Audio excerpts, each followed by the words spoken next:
Boa tarde, pessoal. Sejam bem-vindos para a nossa terceira sessão do Minicurso do professor Klaus Corcilius. Gostaria de agradecer a presença de todos vocês, também novamente agradecer pelo bastante convite do professor Klaus e desejo a vocês mais uma boa sessão do curso. E quem precisar do handout, para jogar o handout impresso, vocês podem obter pelo QR Code lá na parede. Vocês conseguem ali o PDF da profissão de hoje. Não sei se jogou impresso. Não, né? Não. Então é isso, professor.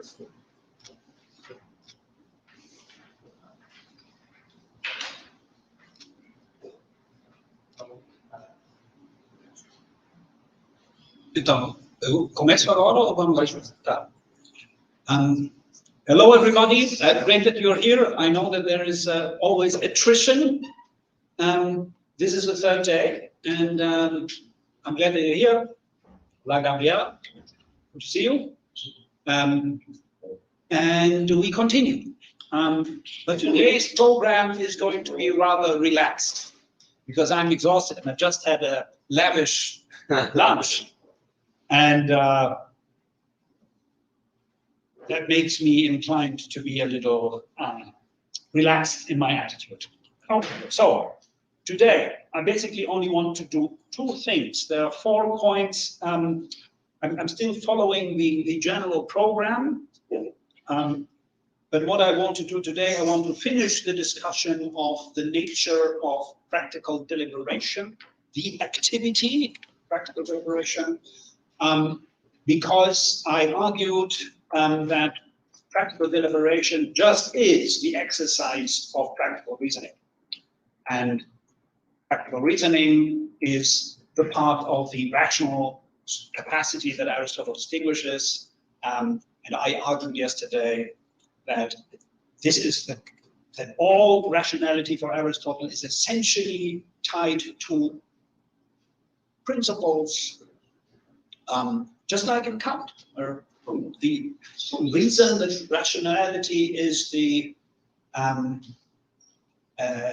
capacity of principles. That's quoting Kant. And he agrees with Aristotle. But it's not only principles that rationality is concerned with, also the things that follow from them or are to be explained with reference to them. But the point of the idea of principles is obviously that rationality is concerned with the explanation of thoughts. And it is so essential. All right. And the difference between these two parts of the rational soul is the one has to do with a certain kind of principles, namely those principles that not allow for being otherwise, while practical rationality is concerned with those that do allow for being otherwise. So that it was what I was arguing for. As far as the capacity of practical thinking, practical rationality is concerned. And then I went yesterday through an example, the example of becoming rich by becoming a pop star. That was a particularly stupid example, but that's how examples work. Hopefully you will never forget the example because it is so stupid and so ridiculous. Me and what's his name? Justin Bieber, that really doesn't go together, I think. But that's how memory works. Okay. So what I'm going to do today is, I take it from there. I'm going to continue to speak of the second element of practical truth, namely practical reasoning.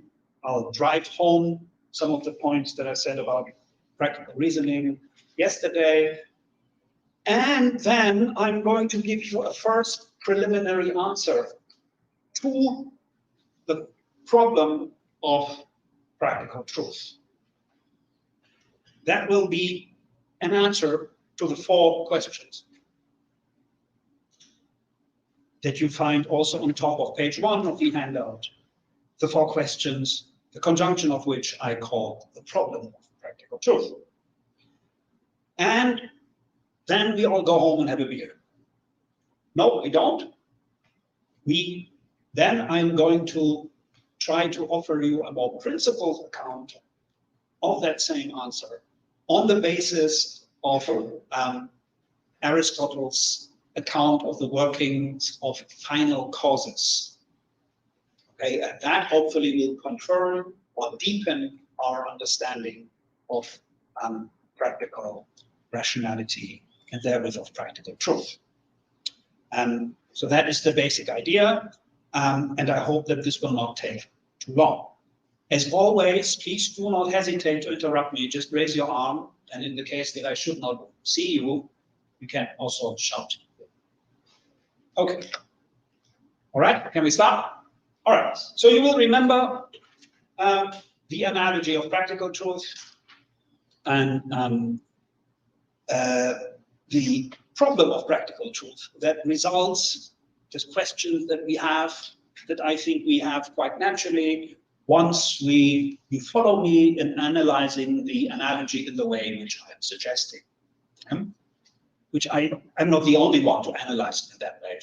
I think, for example, that Sarah Broadley basically agrees with me. I mean, there are details, but as far as and huge differences in the interpretation. But what I'm saying here about the analogy is not particularly controversial or unheard of or outlandish or something like that. That is something that also more sensible scholars like Sarah Broadley think. Okay, so if you accept this analysis of the analogy, you have quite naturally 4 questions. What is right desire? I gave you an answer to that one. In which way can thinking or saying that a particular thing or cause of action is going to be true? That's the second question. I'm going to answer that question today. How can right desire and practical reasoning agree on the same thing? I'm going to answer this question today as well. Or I'm going to suggest an answer. And why does Aristotle speak of practical truth in the first place? Well, we spoke about that. And already on day 1, and yesterday I said a little bit about it. I think it's very helpful to bear also in mind all the things that Lucas is saying in his paper today, this morning, and also tomorrow, because this is, even though he keeps saying that this is not related to practical truth, it is very, very pertinent to what I want to say about practical truth, because, as you know, I am going to argue that practical truth has something to do with the successful employment of practical rationality. It's a success notion. And that is what he is talking about in epistemic contexts, other epistemic contexts. And I would like to postpone that discussion about why truth, which way is the term truth employed, to tomorrow's session as much as this is possible, because then we will be informed even more than we are now by Lucas.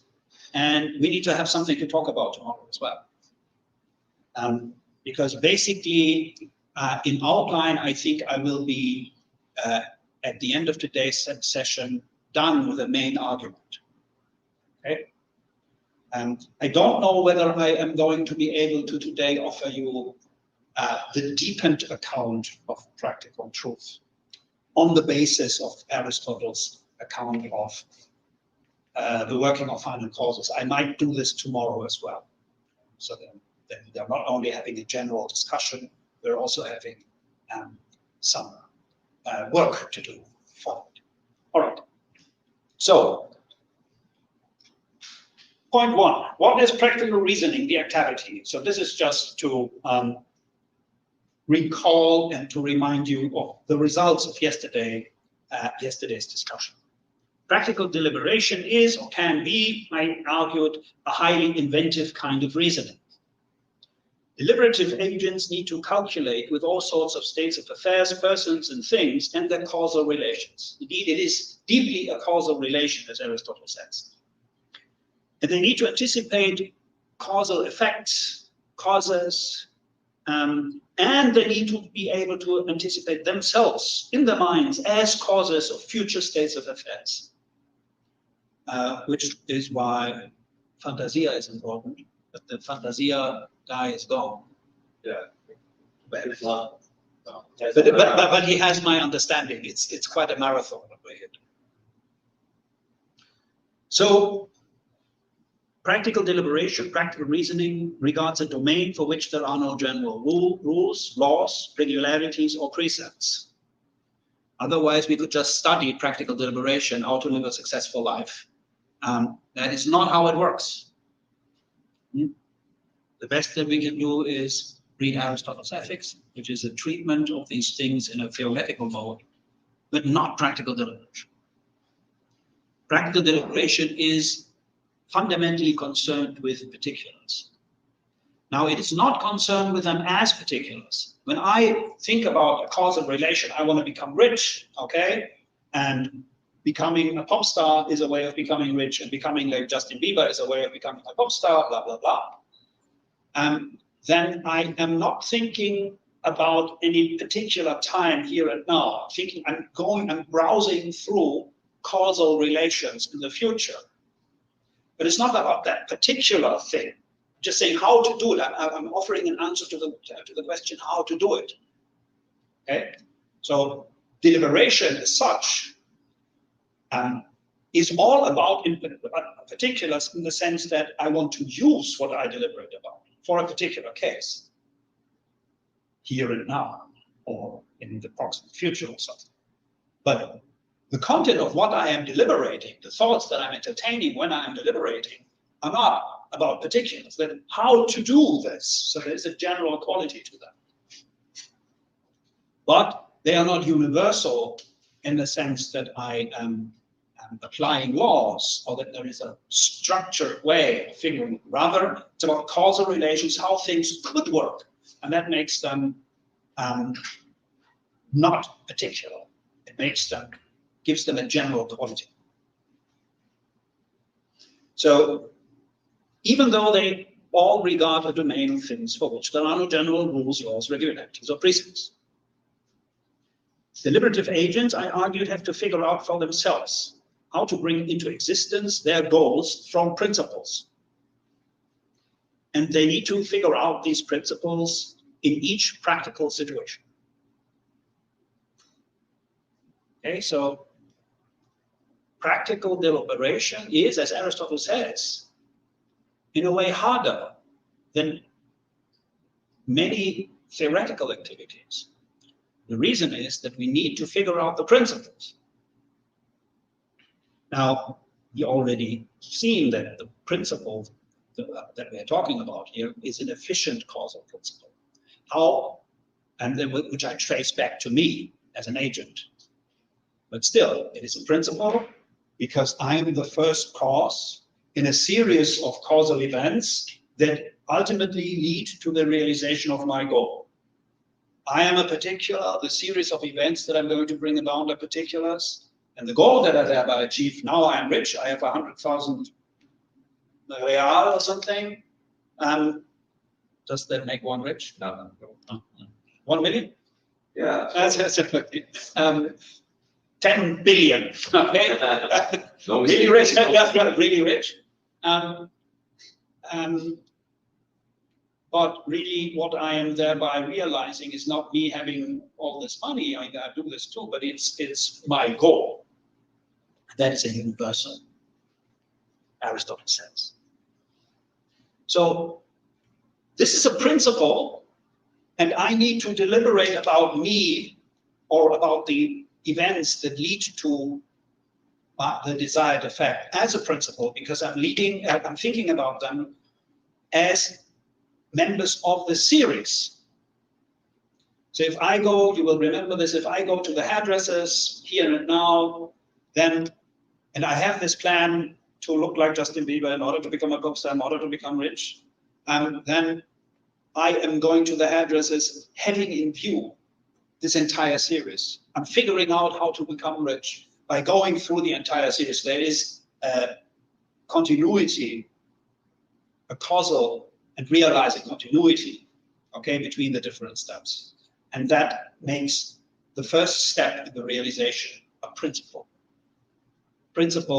of a series of events. Okay. And it is a causal type of investigation, because I'm thinking about how to realize things. That was the pause, how to realize the goal. And I'm thinking about the diatinon, by what means, which I interpreted the how as what is realizing my goal. I want to be rich, but maybe I want to be rich because I want to have pleasure. Okay, well then, that is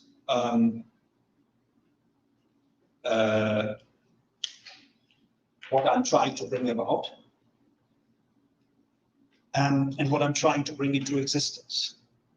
What I'm doing is I'm thinking, how do I become, or how do I realize pleasure? Well, by being rich or something, or by spending the money, perhaps. I don't know. The point is, there is a realization relation. One thing realizes another. A particular state in the world realizes a goal that is abstract. And I already told you that I think of these, and ultimately these abstract goals, they are values. They are, Aristotle says they are universal, and I think that universal good things for Aristotle are always values. Okay, so I'm thinking about how to realize that. That's difficult. That's where the creativity comes in. Okay, because I might realize pleasure in all sorts of different places. And then the other part of it is the diatinon, by means of which that train of causal investigation is dedicated to the question, how do I realize the realization of my goal?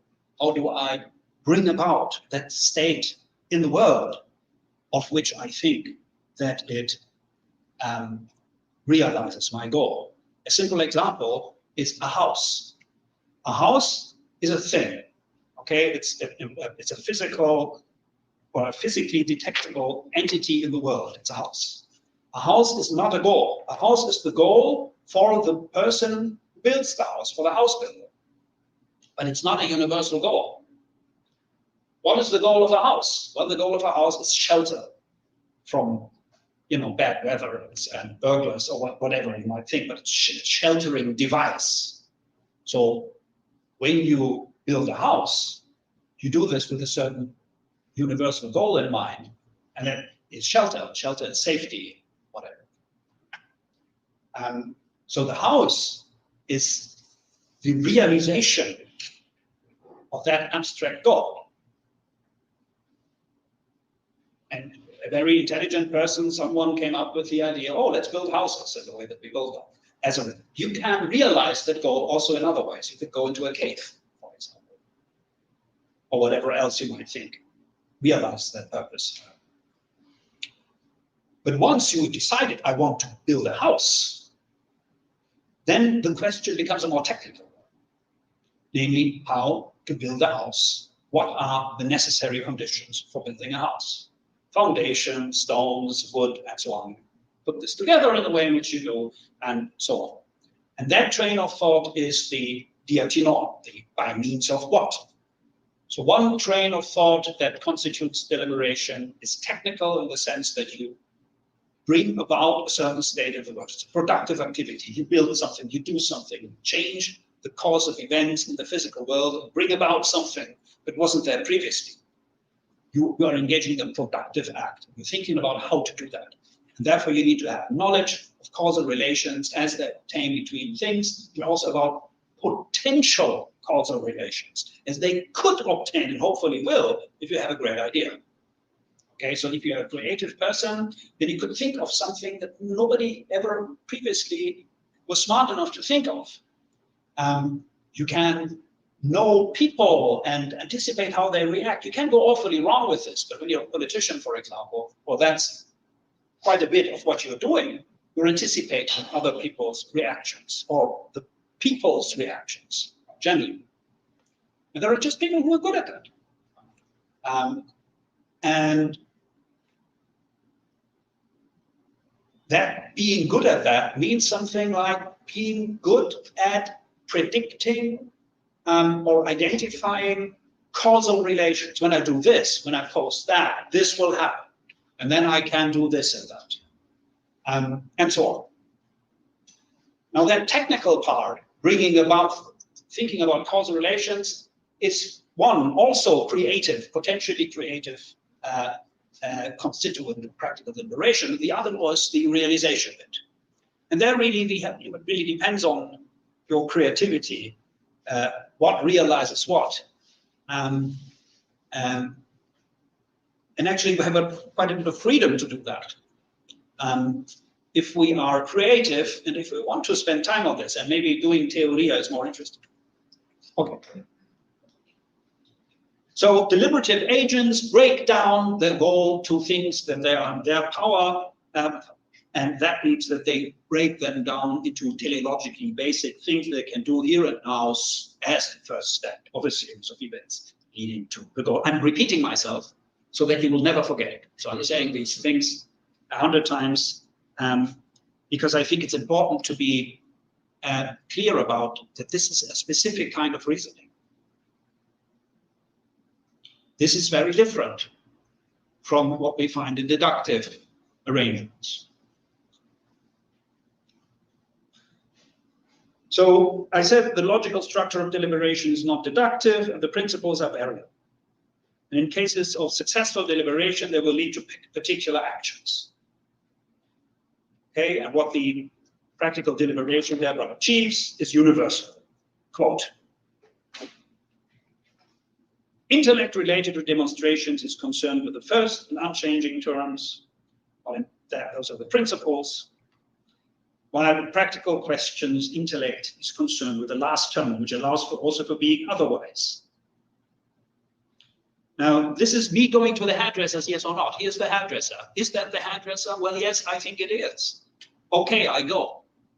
That is the thing that allows for being otherwise. You might think it's trivial. No, I think it's quite a brilliant analysis of Aristotle's of the structure of practical rationality.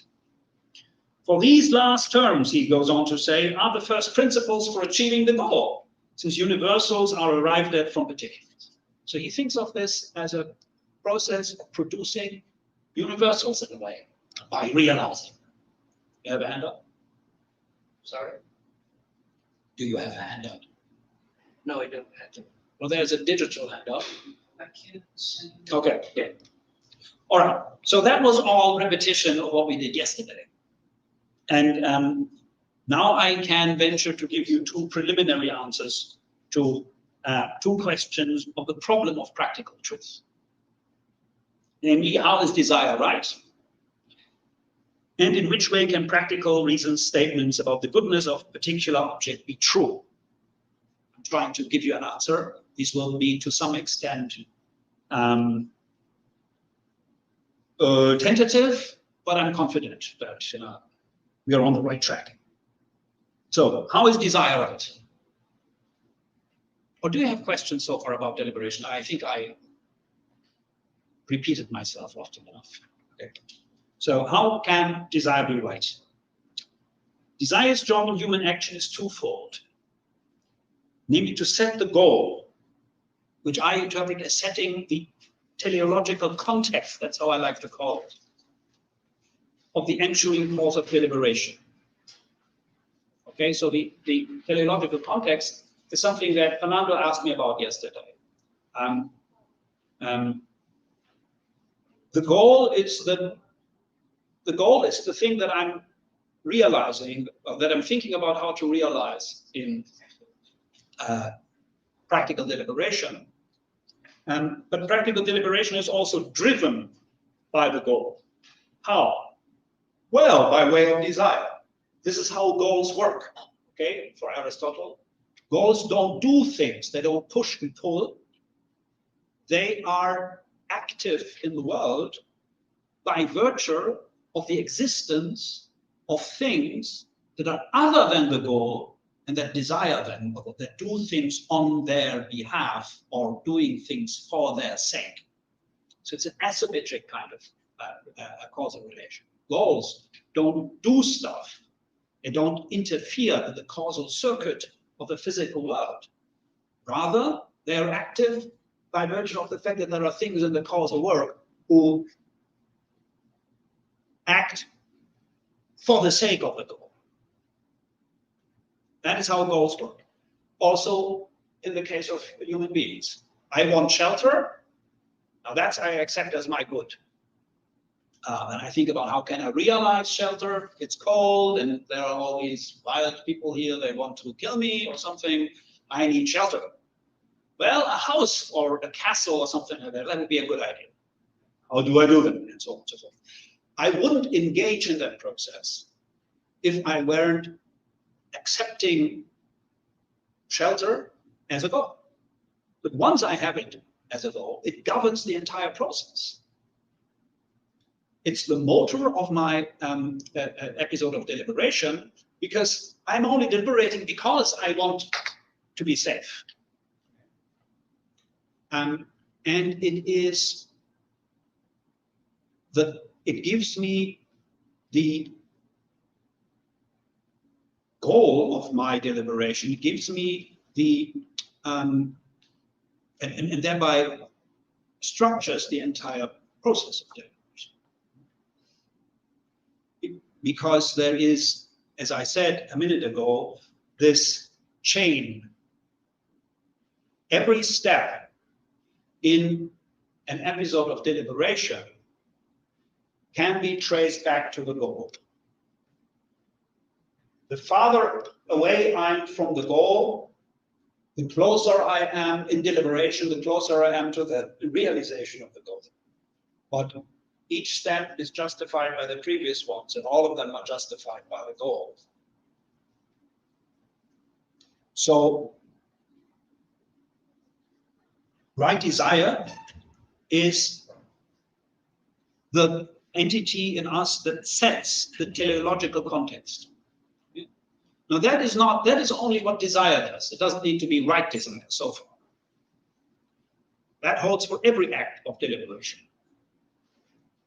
And the passage where you in the Anima, Aristotle's treatise on the soul, book 3, chapter 10, Aristotle says that the goal is the starting point or the movement leading to its own realization, which is the deliberation movement. Now, what then is right desire? Well, right desire is right because it sets appropriate teleological context. And if we want to rephrase this, we can say that right desire gives us the appropriate value orientation. So in a situation of generosity, I am not exercise. I do not aim at a value that is misplaced, like, for example, honor. Okay. Rather, if I have received the right kind of moral education, my dispositional behavior patterns are such that I will be tuned in the right way. I will be picking out the right value appropriate for the situation. Think of the body as an instrument. And right desire does that by picking out the relevant, the appropriate universal goal. And that is also the right moving source of deliberation. So desire provides the goal and the moving source. Desire is the fundament. Desire is non-symbolic. But that goal is not very determined. I aim at justice when I am exposed to a situation. Suppose that that's a good desire in a given situation, a right desire in a given situation.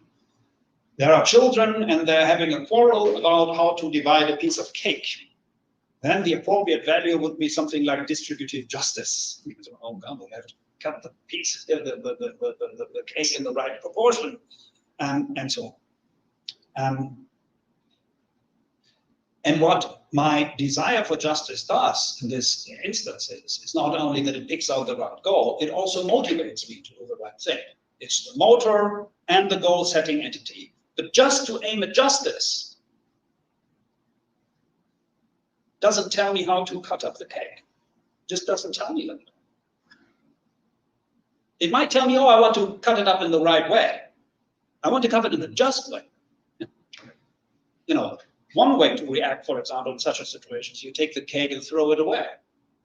Which, I mean, I don't know, but everyone who has children will know that this is sometimes the right thing to do. Mainly if the quarrel has been too fierce. And that's what you do. And that's the just thing to do. So it's not clear what the right thing is. It doesn't follow from the fact that you are teleologically rated to the right goal. You have the right value, you're attuned to it, great. But it doesn't tell you what to do exactly. This is where deliberation comes in. I mean,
and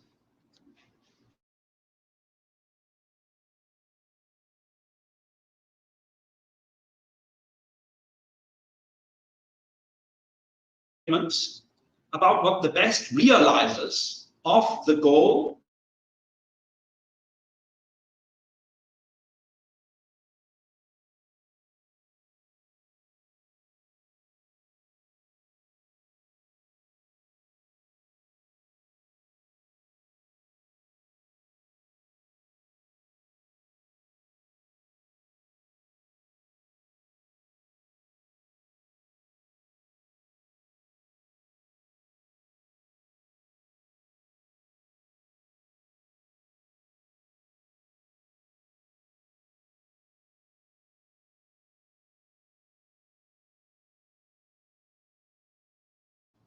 which, if implemented, will be the first step, and that was the principle of the series of steps leading to the existence of a goal. It's the hairdressers. That's the starting point. Yeah?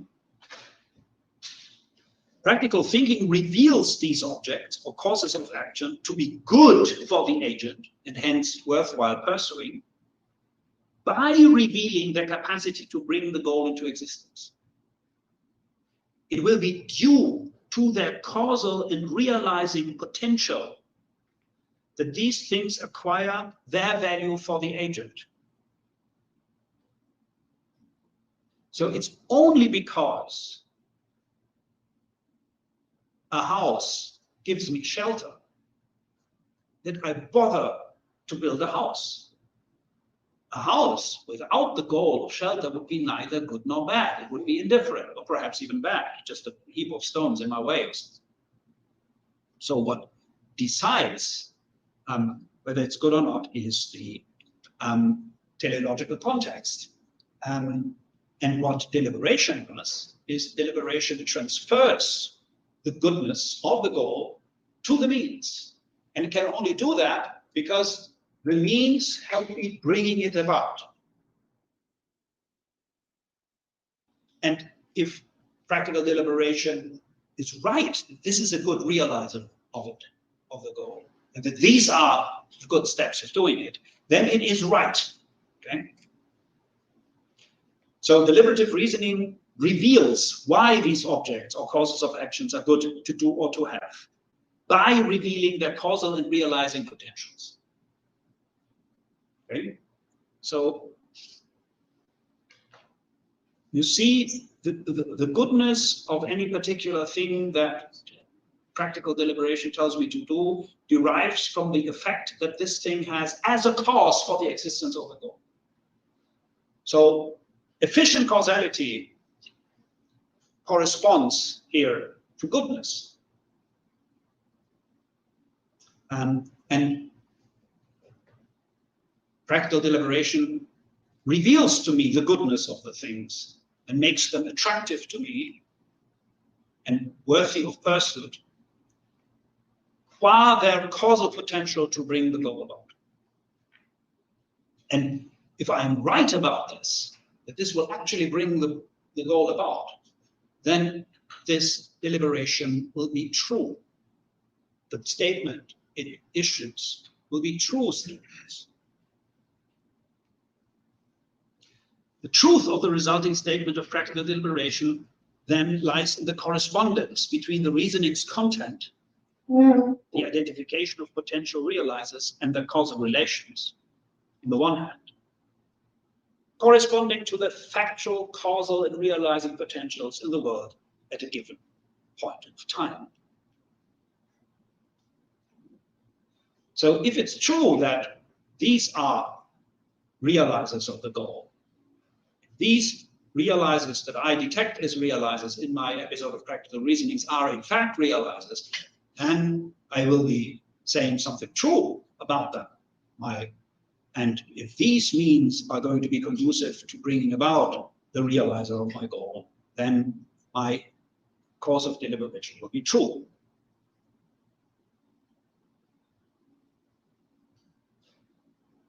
Now this will be a truth of the predicative propositional kind. Thought matching states of affairs in the world. But it will fall short of theoretical truth because of the variability of its content. I think it's impossible to say whether this is really the best way of doing something. You know, some people are not good at deliberating. Other people are very good at deliberating. But how could you possibly know that this one way of doing, bringing about a certain abstract goal, a certain value, is the best way? I don't know. And I think this is just something that we have to accept.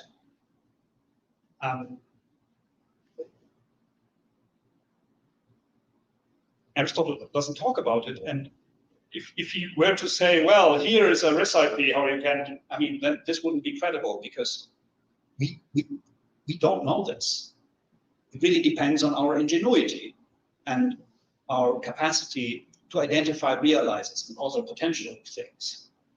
And it's very, very difficult to say in practical deliberation, I would think impossible, that this one course of action, that is the best way of achieving. Maybe that's the best way of achieving it that we know of, that we have heard of. That's not the point. The point is the best possible way. I think there's no way that you can say this. This holds even for productive sciences. So is there the shortest and best possible way of producing a shoe or a car or an aeroplane? Well, no, there are people working with the optimization of these processes, always.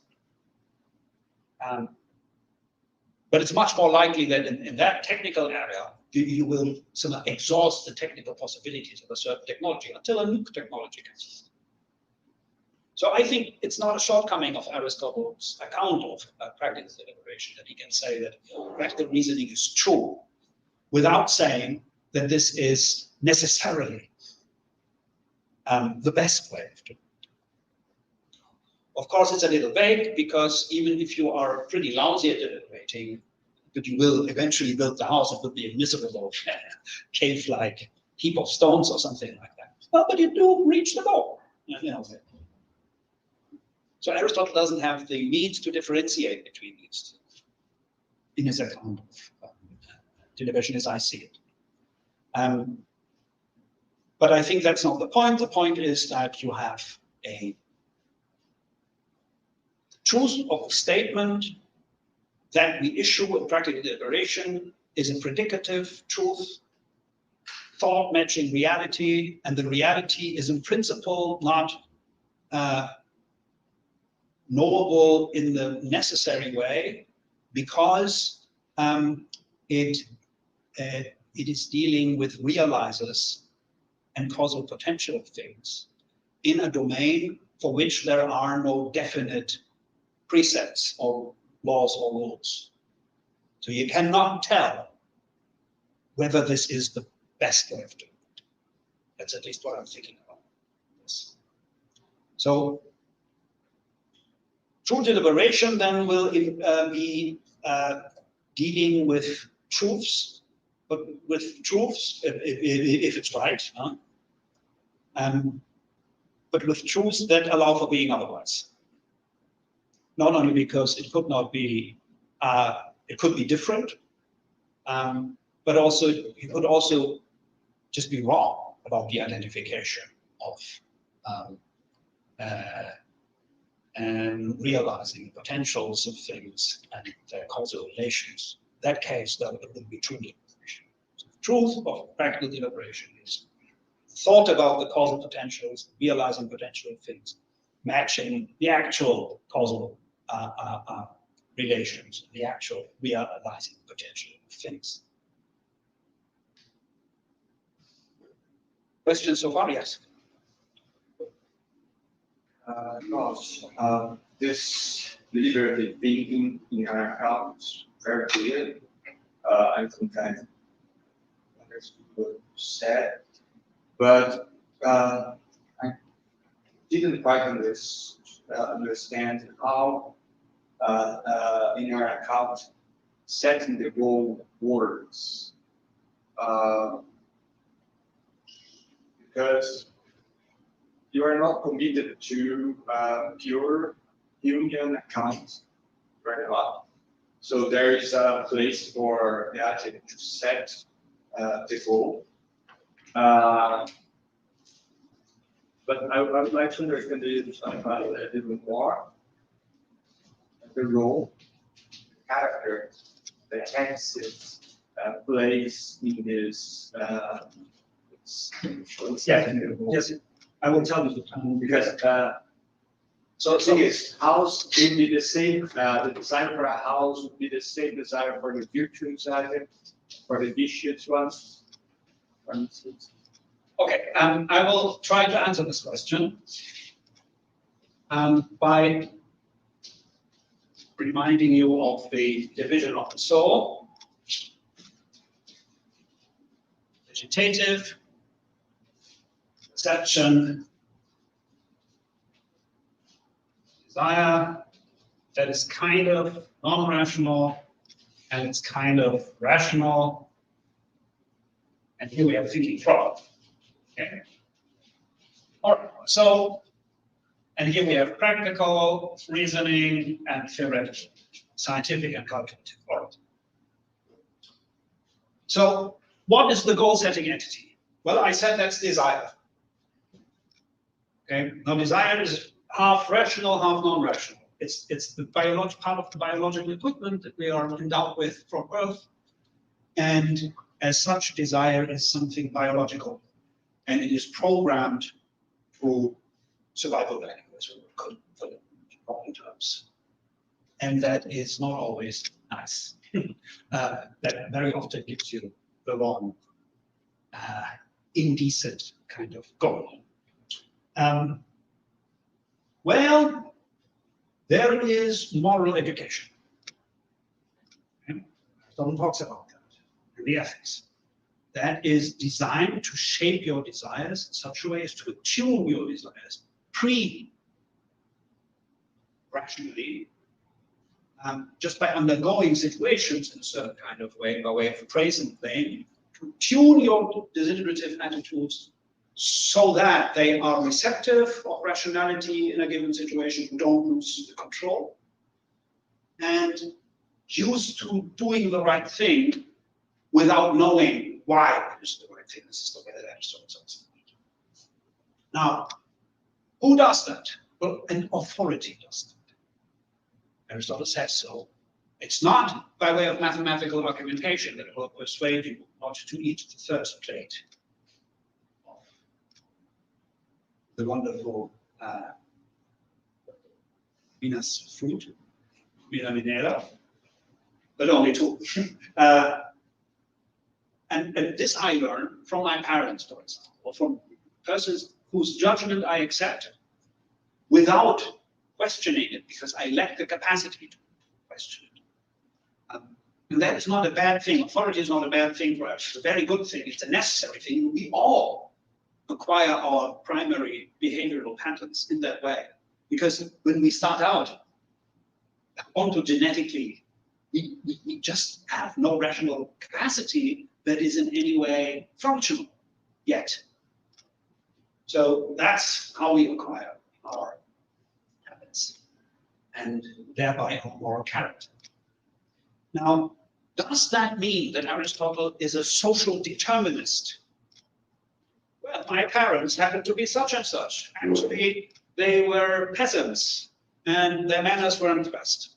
And also, my father was, I mean, that's not true, but just to pose, my father was compulsorily behaving in egoistic ways. So I'm doing the same thing. I'm very likely to do the same thing. It's very hard to escape your parents, the shaping of your parents. I mean, it's actually quite impossible, because even if you don't want to be like your parents, who wants to be like his parents, then you are still negating your parents, and that's a relation to your parents. You cannot escape them. There's nothing you can do. So, oh, social determinants, too bad.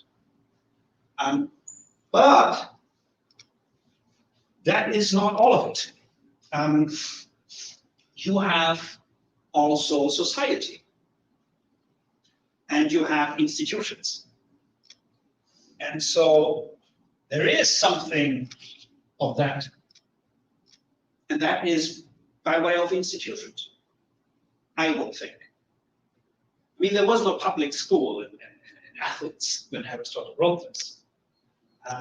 But I think that the very idea of a public school, and to shape people's characters in desirable, civilized ways, goes back to people like Plato. And that is the idea. That's why it's good. Apart from, learnedness and all of that, it has an impact. You can pick up, not only from your parents, but from society, and also from your institutions, on what you like to accept. That is not always a decision that is itself a rational decision. Indeed, if it's about the formation of the character, it will often have to do with authorities or people that you love, whose judgment you value. So that's, I think, how it works. So it's very hard to say, oh, it's either pleasure, it's either the passion, or I think this is typical for many philosophical questions. It's undercomplex, not very interesting. It's the one, the answer will not be very interesting. It's the other, the answer will not be very interesting either. Reality is much more demanding than that. So I think that institutions are tremendously important. And the way that there was no public school, but there was something that people called ethos. And state, the city-states, then, unlike our representative democracies and the idea of a citizen being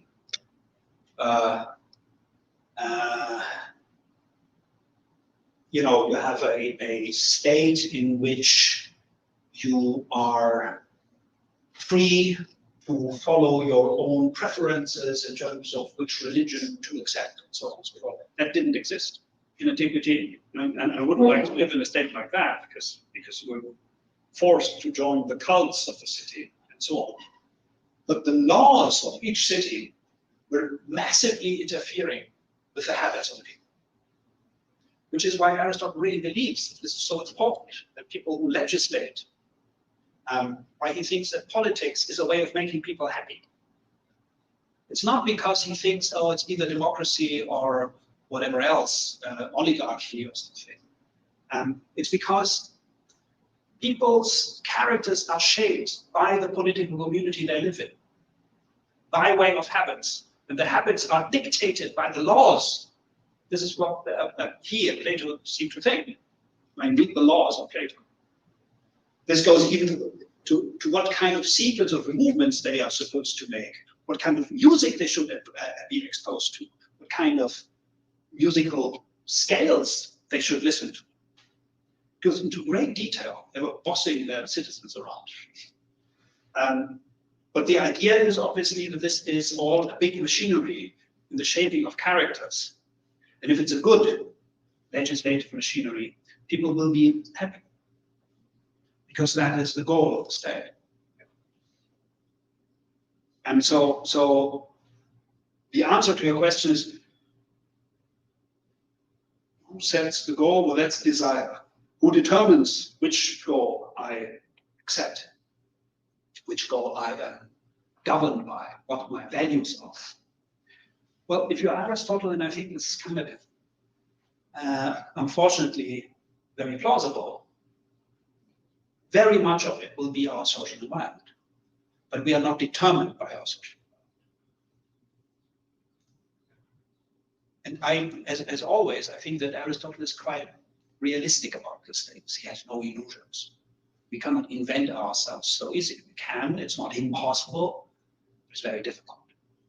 And it's easier when you're young. Okay, so does that answer the question? Yeah, but there's something else.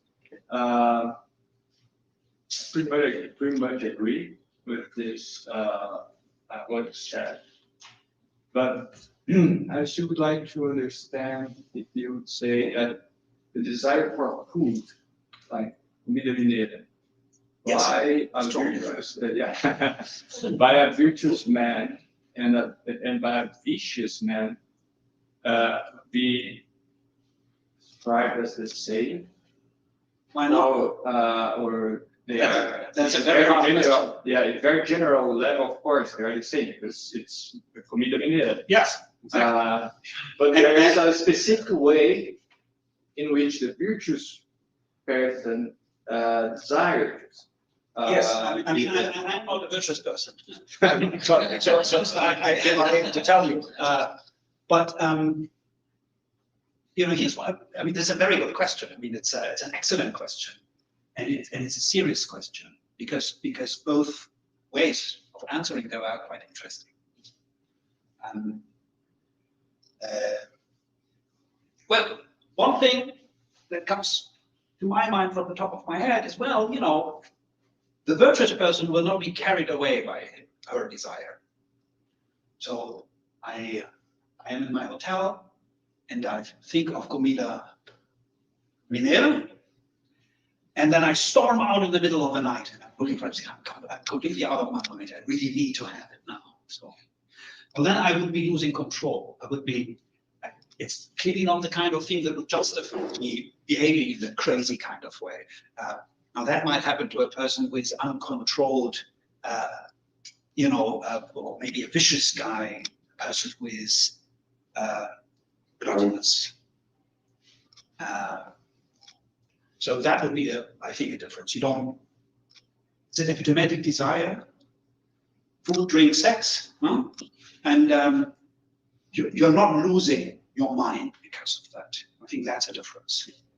Now, does the quality of the desire itself differ?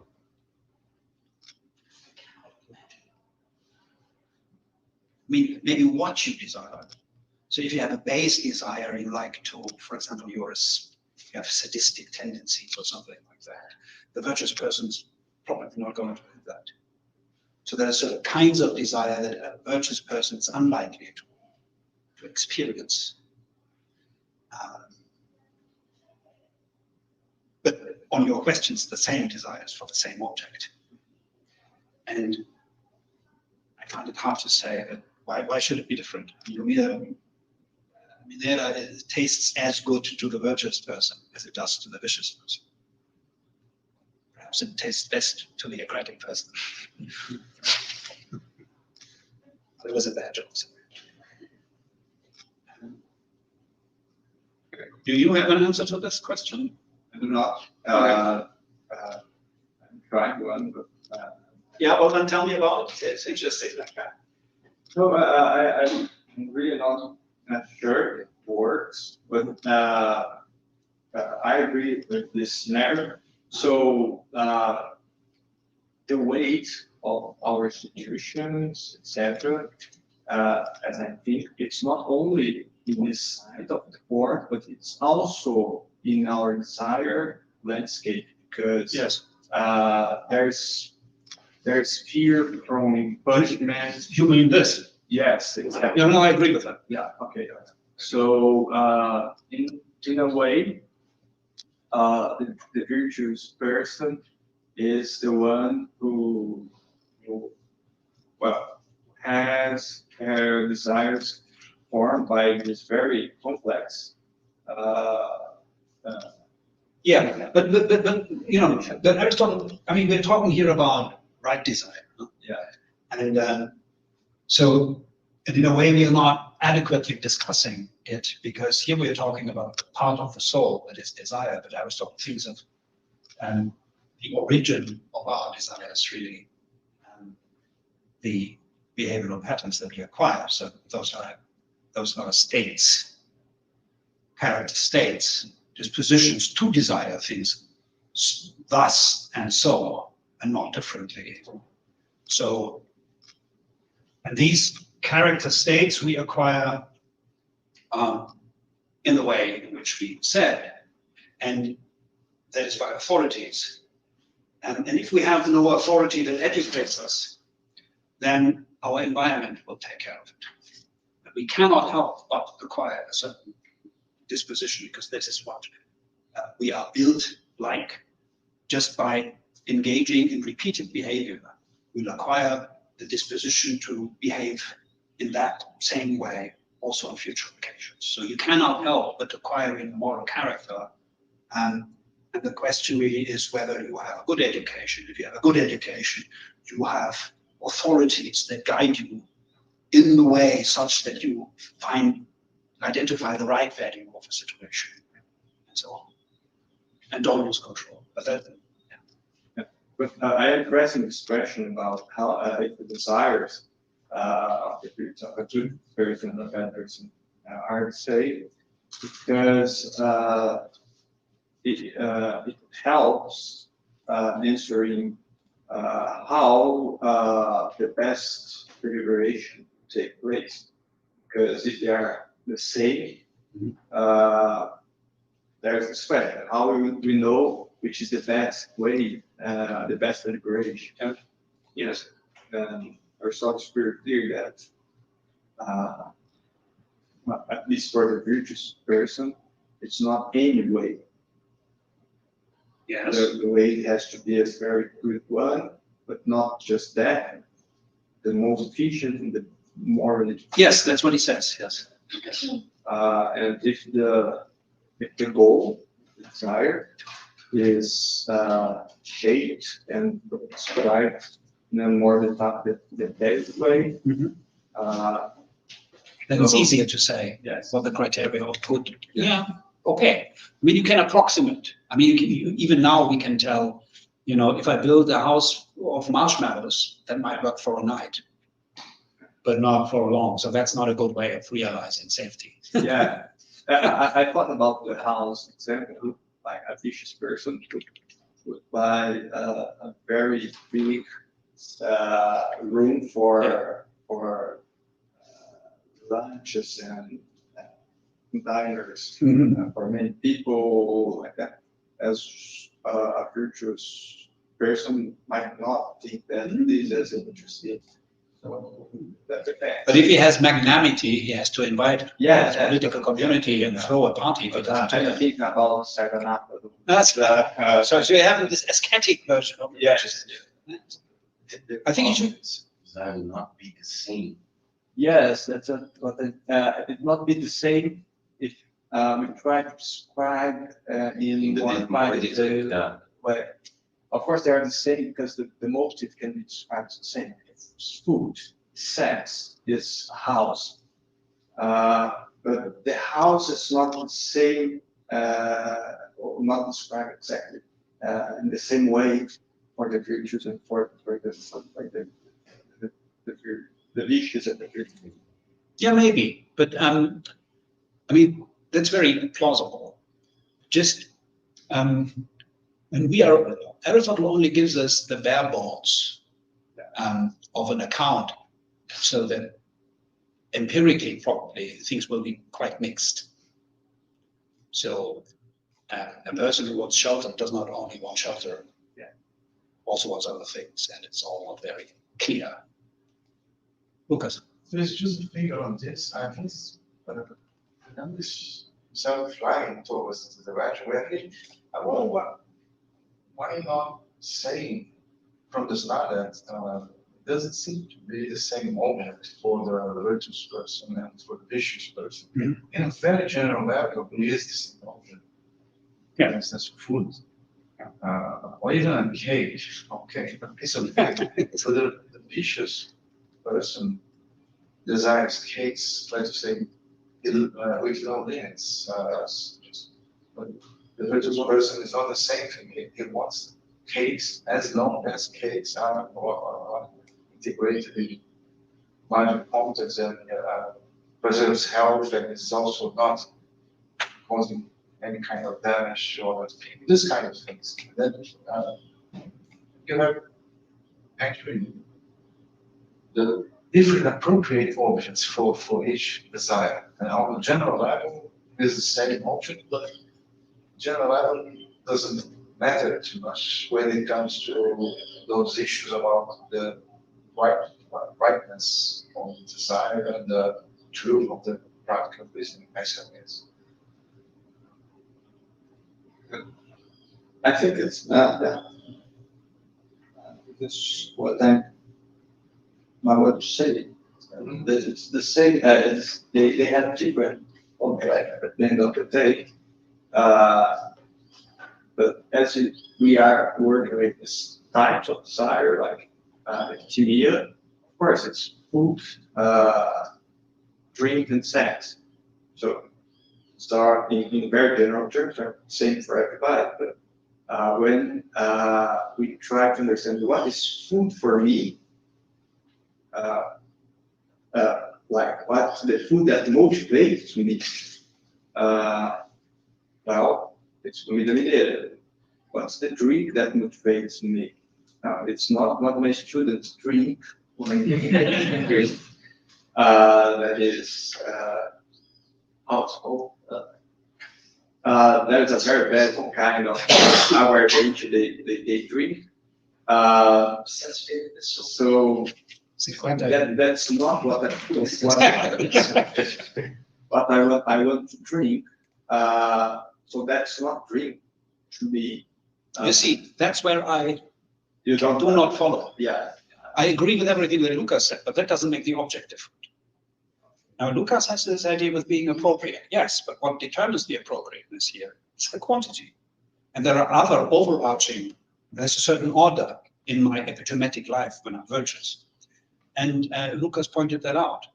There are overarching considerations that are not epitometic, that dictate or have an influence on how much I want it, but not that I want it. It's not a different kind of object. It's the very same object, but it is under the control of rational considerations.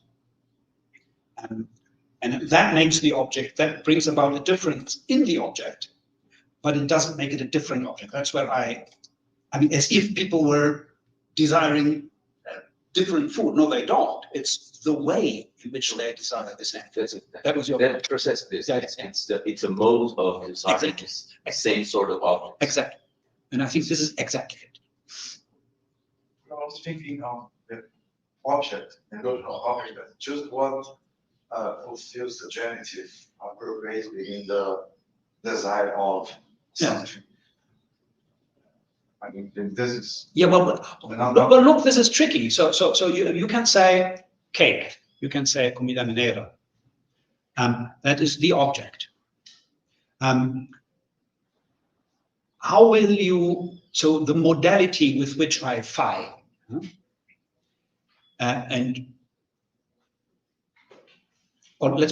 so dealing here with something that pertains to the category of relatives. I have a desire for something, okay? I desire food.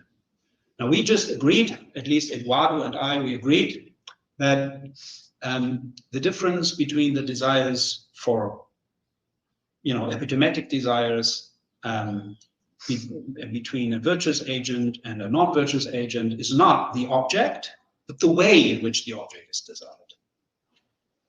Namely, in such a way that it does not contradict anything that I accept as more valuable than my hunger or thirst and sexual desire. Okay, and that is not part of the description of the object of desire. Logically speaking. I was thinking maybe differently. We're not incompatible with what you both are saying, is that we think Buddhist is all the virtuous person, he is all blah, blah, blah. Yeah. And the Buddhist is all the vicious person, he's all blah, blah, blah. Then, but okay, so I don't want to. No, I'm just saying for logical reasons. If I want to describe A and B have a desire, person A, person B, and they desire, both of them desire food, but one of them, A, is virtuous and B is vicious or something, then it's not the food that makes their desire different, because it's the same. It's the way in which they desire. And so you would have to put an adverb here. They desire it as sophroness, okay? They desire it with moderation. And what is that moderation? Well, that is your epidemic part saying yes to the rule of the rational part, and therefore only desiring in the way and in the quantity that such that we do not conflict with the rationality. Your way, maybe you would make those objects different because they would have a more complex description that will encompass precisely the results of these distinct modes, such as the vicious and the virtuous person desire, for instance, a house. But let's say the vicious one doesn't want just a house for such and such appropriate living, but wants the biggest house in the city. He wants to impress people. He wants to pay criminals and make some sort of things. Like, okay, you are making the object a complex object, which is the description of the inadequate way of desiring the general object house. But it's the same thing at the end of the day. But if we qualify the object, we use the difference. Because it's say that the difference is in the way or the mode of desire, or you say that when you qualify the object, for example, a vicious person wants pancakes for breakfast. Yeah, Yeah. I mean, you're saying what really is now the bone of contention. I was saying, no, it's not the same thing. And I said it's not the same thing for logical reasons, if you want to just describe. I think it's not true that there is vicious cake and that there is Virtuous cake. Okay. I wish there was. That's just well, I'm not so sure. It was not. Which one?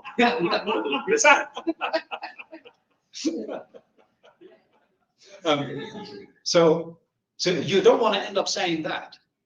And I think that you're halfway there when you settle the phronimos, or sorry, the virtuous guy, with a desire for a different object. Now, that's the danger, the logical danger that I see.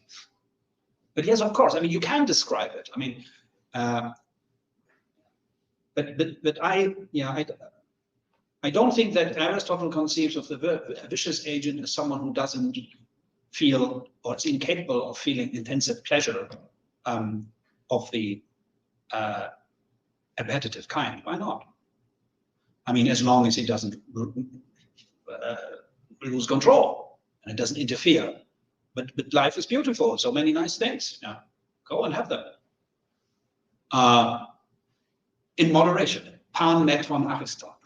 So maybe we can say that the virtuous person has the desire and the pleasure in the right proportion. Yes, exactly. Exactly. And so that it is in accordance with, this holds even for Plato.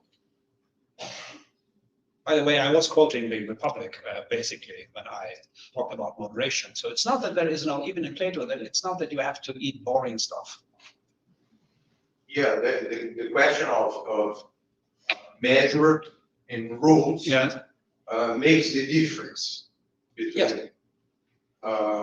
So and it's even better than that, because both, I mean, especially Aristotle points this out, that once you acquire this character, this good character, then you're feeling pleasure about the very fact that you are not eating, 3 pieces of cake, where 1 would be the appropriate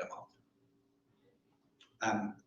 So it's actually even, there's a pleasure calculus in the background that is even the very idea of moderation is itself a pleasure source for those who possess it. Says he claims. Okay. Well, thanks for that discussion. That was interesting. Now I give you the first account of practical truth. This is question 3. How can right desire and practical reasoning agree on the same object? The bottom of page 2. Recall, right desire provides the appropriate value or teleological context of action by setting the goal, which either is or involves a universal value. True practical deliberation identifies certain objects or causes of action, is realizes of, and means to, the goal in the given circumstances. These objects or causes of action are good, but they are good in virtue of the fact and to the extent in which, and only in virtue of the fact, and only to the extent in which they are capable of bringing the goal into existence. Practical deliberation reveals their goodness through their potentials of bringing the goal into existence. So goodness and causal power correspond. An example, take a physician. The goal is health. Health is a universal value. The realization and its means are, suppose that this is a situation in a chirurgic scenario. Our physician is a master of the art of chirurgy, and it's an oncological situation. So what is the thing to be done here is the removing of the cancerous tissue in the body of the patient. Now, not all removals of cancerous tissues in bodies are good. There are benign tumors and so on, and sometimes it's useless and blah, blah, blah, blah. So it's not clear that this is always good. There's nothing particular in the world that is always good.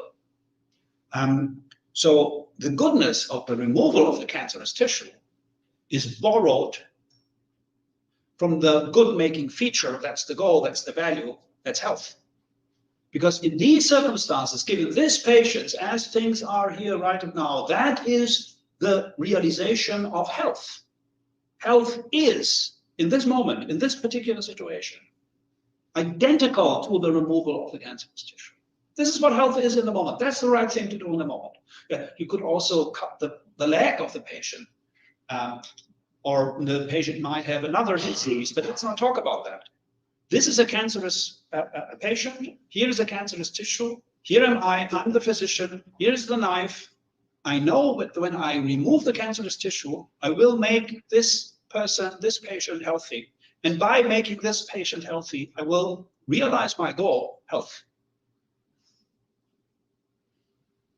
So The removing of the cancerous tissue is the healthy thing to do in the obtaining circumstances. This is how we speak. And I think this is what Aristotle agrees with. Now, the deliberative statement that the cause of medical deliberation results in will refer to the same value as the value that the physician, qua physician, aims at, health. But it will be different from health insofar as it is a particular state of affairs, while health is a universal value. Okay, the absence of the cancerous tissue, that is the realizer of health here in this situation. And a realizer is a state in the physical world. A state in the physical world is neither good nor bad per se. It is only made good or bad by virtue of the teleological context. Here, the teleological context is health. And the realizer is what it is to be healthy in these circumstances. It is the realization of health. So here is my thesis. The agreement between right desire and true deliberation is paronymus agreement, as it holds between a universal and its instantiation, albeit in a more or less contingent domain. Okay? Paronymus agreement is health is the goal. I cannot bring about health, cannot do health. Health is a universal. I cannot produce universals. I'm not a medieval god or something. So I cannot do this. This is beyond my capacities. But I can, being a physician, bring about a healthy thing. And that's the patient whom I cure. So, and the relation between health and healthy is paronymus. So healthy is called healthy because it derives from health. This is the way that Aristotle thinks about it. And so since I cannot produce universal values, but universal values govern my behavior, what I produce is a state in the world that deserves to be named after that goal without being identical with it. Hence, it's paronymus. That's the idea. Okay? So I'm claiming that Aristotle thinks that the removal of the cancerous tissue in our example is health. But it is health only here and now. Okay? And here and now means that it's not necessary that this is the best realization of it, nor that, and so on and so forth. So we are in the realm of contingency. So that's that. So here's a preliminary conception or characterization of practical truth.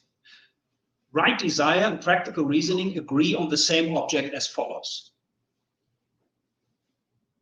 The pursuit of an appropriate value, that's the right desire, agreeing with a particular cause of action as the beginning of a series of steps that will lead to the value's appropriate embodiment in the present circumstances. And with embodiment, I mean an object that deserves to be called after the value, that is paronymus identity. So that is the preliminary account of practical truth. And basically, that's also my general account of practical truth. By the way, I was helped by an article of Lucas when I, in a different context, was writing an article. He made me aware that he had an article where he had the same conception, the identification circumstantielle is the name, isn't it? That's how we call it. That's the very same idea. But that's the preliminary account of practical truth. And what I'm going to do after the coffee break is that I want to deepen that account by confirming it. And basically what I'm going to do is I'm going to give you what Aristotle thinks about the workings of final causes. And what I'm trying to argue then is that Aristotle quite generally thinks about final causes along the lines that I've been talking about practical truth here. Final causes work exactly in the way in which I canvassed here the workings of practical goals. Questions so far, or shall we have a coffee? No coffee? Yes. Question, is it about the thesis, the anonymous agreement? Yes. I don't agree with this, but I wonder if you can take this as incompatible with some sort of synonymous agreement that in the sense that the healthy people lives in significance, they're not taking as this help here and now. No, and that's right. I don't want to disagree with that. And the reason why there must be some synonymous agreement too is very simple. If there is paronymous agreement in the way in which I say, that's the healthy thing to do. The definition of health will apply to it. It will bring about whatever your definition of health. Let's say that it is the right proportion of the humors or something. Well, you know, it must be applicable to the particular thing. And so if I have the universal with a given definition, and I have the particular state of affairs of the same essence, that's how I call it, it's of the same essence, then they share, at least in that moment, the same definition. And things that share the same definition are synonymous. Yeah. All right, coffee.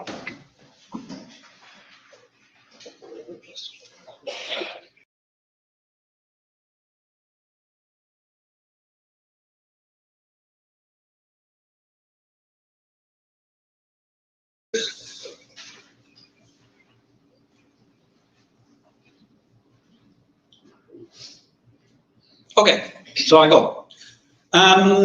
All right, now I'm going to do something that will, as I told you, I'm going to try to confirm, deepen the account of practical truth that I just gave you by looking at what Aristotle has to say about the working of final causes in the posterior analytics, and this will be something that Lucas is already, I think, familiar with, so you might be bored, but I'm trying to be quick. So Aristotle, in the 11th chapter of Book 2 of the Posterior Analytics, argues that it is possible to offer proofs for all four Aristotelian causes. One of them is the final cause. And I'm going to discuss this. And here, in the case of the final cause, he gives us an example of the working of final cause, and that is a very simple example, and that is the example of me after, or of each single one of us, or of a person walking after a meal for the sake of health. And I'm going to read this passage to you, and I analyze it and say what Aristotle has to say about this. There's a huge literature about this, or quite some literature about this chapter, where people argue that this is very difficult to put into the straitjacket of Aristotle's demonstrative syllogism, because the goal should be the middle term, okay, of the demonstrative syllogism. And I'm not going to talk about that problem here at all. This is what normally interests people when they talk about this chapter. What I'm interested in is how final causes work. And I think this chapter explains this to us, independently of the problem, if it is a problem, how to put this in the language of Aristotelian demonstration. Okay. So here's the example. So that's the 1,000 steps after a meal. And here's what Aristotle says about this. And for all things, so that's on the top of page 3. And for all things that have for the sake of which as a cause, we should demonstrate them thus. For example, why does he walk about? Answer, well, in order to be healthy. Now, the walk after dinner, that is C. Aristotle attaches symbols to the items that do play a role here in the explanation. The explanandum is the walking after dinner, and health is the goal. So in order to be healthy, walk after dinner is C, the foodstuffs not remaining on the surface is B, the middle term, and being healthy is A. So we have three items. Being healthy or health, that's A, that's the goal. B is the realizer of the goal. That's a particular state of affairs that realizes it. And that in this instance is the foodstuff not remaining at the mouth of the stomach. So you walk so that the food descends. Okay? That's the idea. And C is the walking. That's the kind of thing that you do in order to bring about the state of affairs of which you think that realizes the goal. Okay. Suppose, Aristotle goes on to say, that making the foodstuffs not remain on the surface at the mouth of the stomach holds of walking about after dinner, and that it is healthy. And B, the foodstuffs not remaining on the surface, is thought to hold of walking about. C, and A, healthy, supposed to hold of B. Then, what is responsible for A, the goal holding of C? So what is responsible for the fact that walking about is healthy after dinner? Well, it is B, not remaining on the stomach surface. And this is, as it were, an account, a logos of A. For A will be rendered in this way. Utos apodotesetai will be rendered in this way. Why does B hold of C? Because being in such a state is what being healthy is in these circumstances. Okay, so we have three items: the goal, health, a universal goal; B, the realizer, that's the foods not remaining on the surface, the stomach, and we have the productive eye producing that state. The corresponding demonstration of the final cause of the walk after dinner is as follows. Health, in these circumstances, holds off the foodstuffs not remaining at the surface. The foodstuffs not remaining at the surface of the stomach in these circumstances holds off walking after dinner. And therefore, health in these circumstances holds off walking after dinner. Okay? So what we have here is a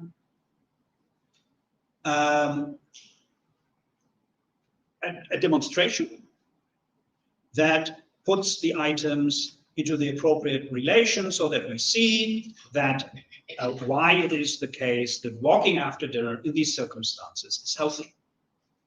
That's the conclusion.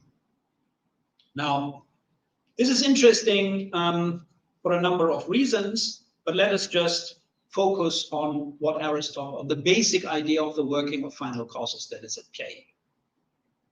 So final causes, A-type goals, that's what I call them, A-type goals. An A-type goal is a value, right? That's a universal. A-type goal is health here. A-type goals, they do not act as causes by doing or undergoing things. So it's not the case that health pushes me to walk after dinner, because health cannot push and pull. Rather, A-type causes, A-type goals, they act by having other things doing stuff for their sake. So it's this asymmetry that I've been talking about. Okay, so it's a very asymmetric kind of causation. It's not pushing and pulling, no intervention in the physical world. Rather, there are things in nature that do stuff for the sake of the goal. Goals remain untouched and they have no dirty hands, even though many things happen because of that. Okay? So that's a very distinctive way of being a cause. A-type goals are causes strictly and only of the goodness of the things that take place for their sake. They are, we may say, the point why B and C are done in the first place. So I would not walk around if that weren't to make the food descend? Stomach. And I would not be interested in making the food descend from my stomach, from the mouth of my stomach, if I didn't think that this was something conducive towards health. So without the A-type goal, B and C would be neither good nor bad. It's the teleological context, it's the value that makes these things good in the first place. They would not be good or bad. They would be indifferent. So the A-type goal is the teleological ground. It is the teleological principle of the walking episode and also of the physical states of affairs that we try to bring about the walking episode. So B and C exist for A's sake. They are either physical states of affairs or objects that realize the final cause in the given circumstances, that's B, or they are the latter's productive causes. So you see, this is just like in deliberation, the pause, kai diatinon. The how do I realize the goal? Oh, the goal is health. I realize it by having the food descend. And by which means, diatinon, do I bring it? Oh, by walking. But I could also jump, whatever else, or take some drug that makes the food descend, or whatever. And it doesn't matter. It's there are multiple ways of realizing it. But the point is that B and C realize A in the circumstances. And they do this either by realizing it or by bringing about the realizer. It's just like in deliberation, you will remember that. Okay? Thus, B and C are good, but as I already said, but only because and only to the extent in which they cause the existence of of A. Aristotle says that they cause to enai, that is the existence of.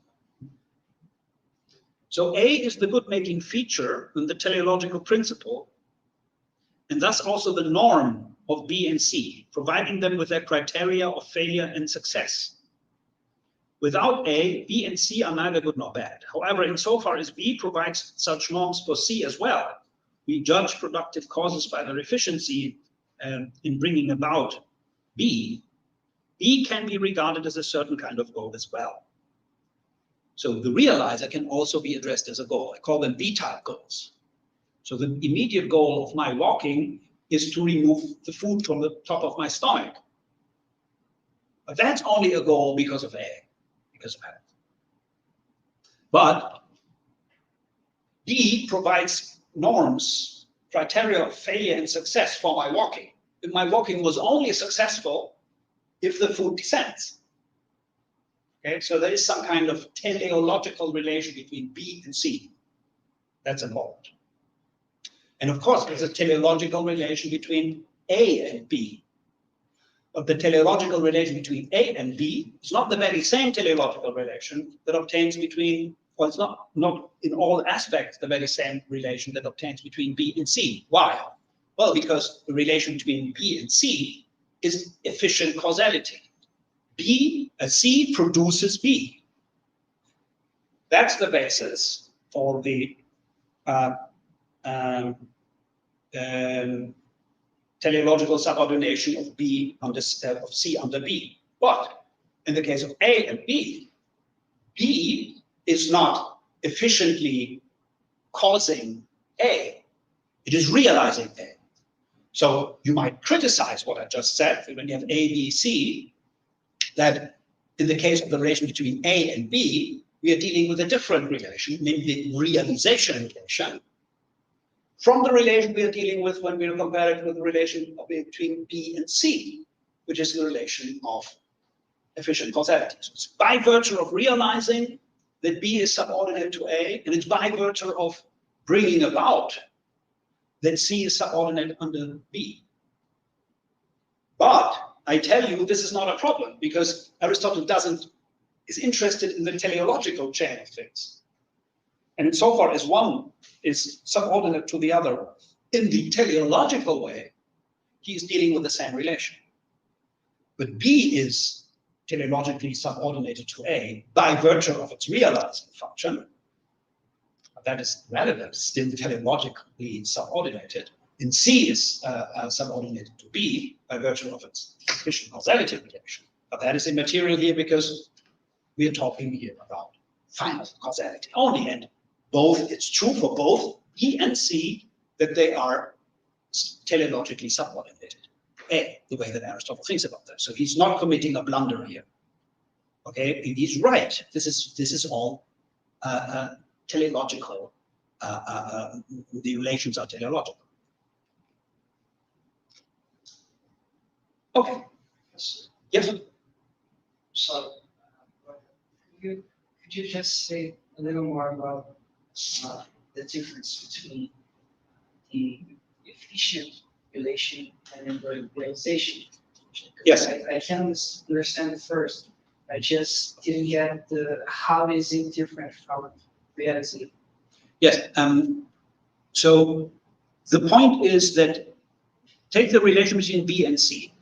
B is the absence of the food. Okay, that's a physical state of affairs in the world. I can produce it by engaging in certain movements. I can bring this about, and this will be it, that very state. I cannot bring about, however, by contrast, a universal value. So here I do not have the production relation, but the realization relation. So it's not by virtue of this exactly the same relation that B is subordinate to A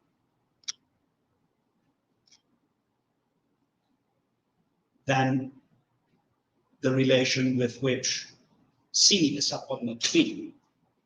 But that really is immaterial because Aristotle is not interested in this bit of a demonstration in why it is that A and B are teleologically related, that B and C are teleologically related, but only that they are teleologically related.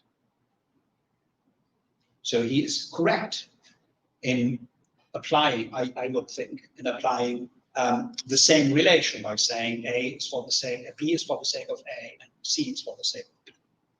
Because that's right. But they are so on account of different features. Does that make sense? It's good. Okay.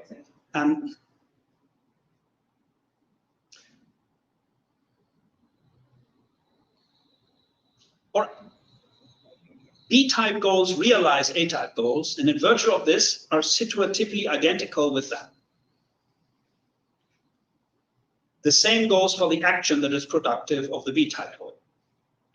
So Aristotle says that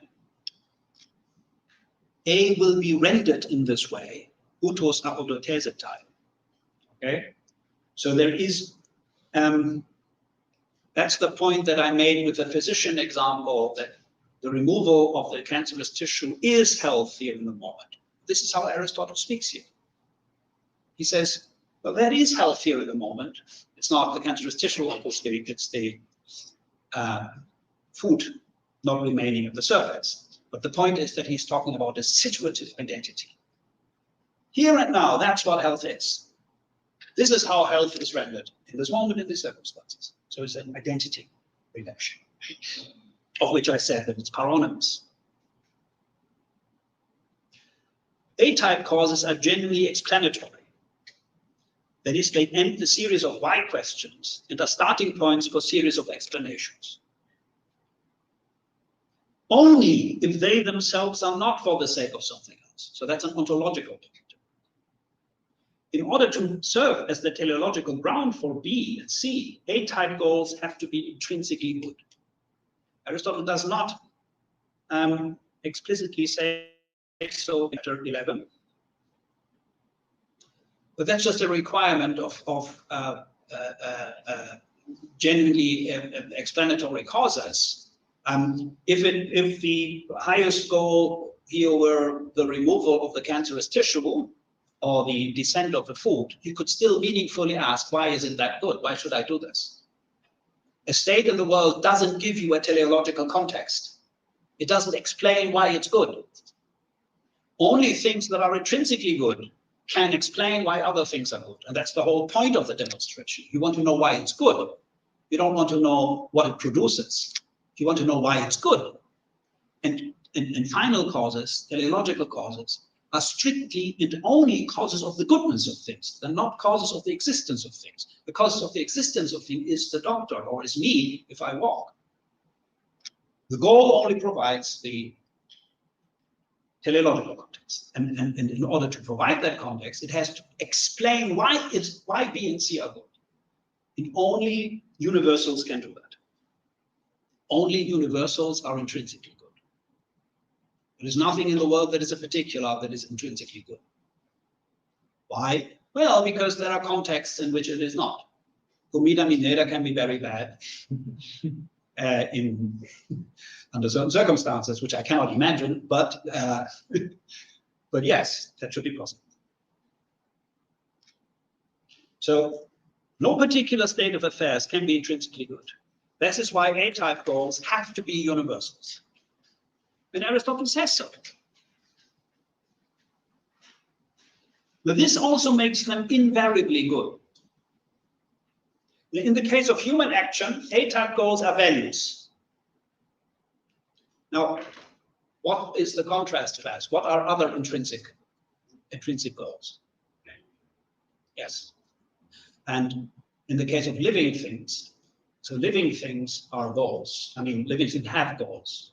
These goals are internal to them. And living things, their internal goals are their essences, and their essences are their soul. So the essence of a living thing is the soul. And the difference between the teleological workings of values and essences is that when we deal with natural essences, like, for example, doghood, suppose this dog soul explains why dogs have this body, that will be the realization of the dog soul. They have this body. And they do the kind of things that dogs do, they bark and so on. And the C part, that would be what dogs do, okay? So as to bring about a dog's life, okay? And they all do this for the sake of doghood. That's the soul. But the dog soul is not a value. It might be a value for the dog, but it is different insofar as this is something that is a feature that is universally shared by many dogs. And it is shared by many dogs in a non-incidental, necessary way. The dog's essence, its soul, has a definition. Okay? Let's say barking animal, hairy barking animal. Okay? And that definition holds exactly of every exemplar. This is different with values in human action. You can say that some account of, value holds also of the valuable thing that realizes it. But the relation between the realizer and the value it realizes is contingent. Justice is sometimes instantiated, realized by me throwing away the cake, sometimes by me dividing the cake, sometimes by me eating it, whatever. This varies from situation to situation. What it is to be a dog is always realized in every dog. Necessarily, this is going to be the same essence shared by the dog and the soul. Indeed, that is the formulation of the essence. But this is different in the case of ABC, in the case of values, because that the food is removed from the stomach's surface. Now and here is health, but in the next moment, it might be something very different. For example, filling it with food. So when we're in the sphere of human action, we are dealing with contingent facts, also in the sense that the values that we create or that guide us in our actions. This is why it's so hard to be a good agent. Stand in contingent relations to the situation where we are in. We have to figure it out how they do this. And this requires sensitivity. It requires virtue and a great deal of feeling. So you see, my claim is that in the sphere of human action, we're dealing with values. We're dealing with a sphere of things where the realization of my values stands in a contingent relation to these values. And that's the difference to natural teleology, where they are necessary. When you give examples of go to the nature, you use animals and beings as examples, but we can also talk in a teleological language when we speak of things without life, for example. You see, I don't think so. So I think that Aristotle is not thinking that if I let a stone fall, that this happens for the sake of some goal. Sometimes he talks that way, but I think this is poetical, metaphorical speech. So in the places where he is serious about final causality, he says that all things in nature are either for the sake of a goal, or they are symptomata of so side effects of things that exist for the sake of something. And I think that this is a cosmological statement. So Aristotle thinks that the processes in the world, they are caused by the planetary situation that we find ourselves in with relation to the sun in particular. So the ecliptic causes a difference in temperature, which really keeps the process on Earth in the sublunary sphere of the transformation of the elements going. Okay, and but the sun has a mind or some intelligence, you know. So these are motions that are ultimately driven by entities that are alive, that have life in some kind of way. We don't know exactly how. Aristotle does not say that the cosmos as a whole is alive. He says, well, he says this, but he doesn't say that it has a soul. So it doesn't follow from that cosmological global statement that every process on Earth has a goal. Like, there is accidental causation. If I throw a stone, there is no, that might have a side effect, and it didn't happen for the sake of that. I think it's not magical thinking to saddle Aristotle with the view that every process in the world has a goal. He doesn't say so. He says many things that rule that out. Okay, so, but that's controversial. There are people who think that Aristotle has a pervasive, I think, rather childish teleological view. I think you will, if everything has a goal for the sake of which it occurs, you couldn't explain accidental causation. And Aristotle says, for example, in the Motor Animalium, that things that bump into each other, that's not happening because these things want to bump into each other, just happen to bump into each other. So I think there's if there is a goal-directed motion of the planets, okay, the sun and so on, then this is, that's a goal-directed motion. And it has an effect on Earth that creates a great deal of motions that are not goal-directed, but that create nature. And nature kind of culminates in organisms, and they are goal-directed. But that is, as it were, the recovery of order. Okay, so, well, that's a different theme. I just don't believe that Aristotle thinks that everything, even only animate things, have goals, and they have goals that are intrinsic to them. And if they have goals that are intrinsic to them, it's very difficult. If you think that goals are specific to species, okay, which you think when you think that they have intrinsic goals. But the goal of a dog is to live a dog's life and to do the dog things. But if a dog bumps into a horse, what's the goal of that? Aristotle doesn't have the resources to account for this in teleological terms.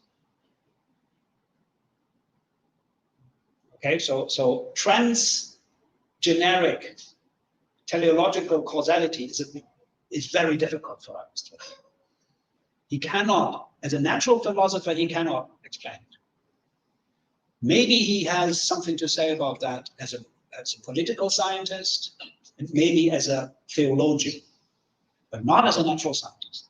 But that's, I mean, all these things are presumably controversial, but I think it's important that Aristotle really nowhere clearly says that every process in the world has a goal. There are people who disagree with me, but I think it would really make this theory much worse than it actually is. Okay, so there are two things then that A-type goals have to ontologically be like in order to do the job of A-type goals. And I'm talking here about A-type goals as they're relevant in the sphere of human action. They have to be invariably good, and they have to be good, they have to be good in themselves. Otherwise, they couldn't explain why other things are. And in order to be intrinsically good, they have to be universals. And this really is also reflected in Aristotle's language. When he speaks about values, just like Plato, he uses this abstract singular, nomen abstracto. Okay, he says he says pleasure, not the pleasant. That's very important. It's not the pleasant, because those are objects, and objects are teleologically variable. Pleasant objects can be good or bad. Pleasant objects can be even unpleasant. But pleasure can never then good. And only that makes it a viable candidate for the starting point of a series of why is that good question. All right. So then, all in all, Aristotle conceives of final causation of consisting of these three things. A, B, C. And A is a universal intrinsic goal, or a value, in the case of human action. It's an A-type goal. B is a variable physical object or state of affairs, a B-type goal, that realizes or instantiates A and exists for its sake. The house for the sake of shelter, the removal of a cancerous tissue for the sake of health, the descent of the food for the sake of health, etc. A, B, C are necessary structural elements of any teleological explanation or processes or actions of the world. Now, having said that, A, B, C are only what is absolutely necessary, sufficient. But of course, there is no obvious limit to the complexity of human action. We have joint actions, we fly to the moon, and we do all sorts of things that are way more complicated than A, B, C. Also, A, B, C, the ABC structure, which I firmly believe is the structure of any teleological explanation in Aristotle. In the case of human action, A has to be a value and not the soul of something. The ABC structure is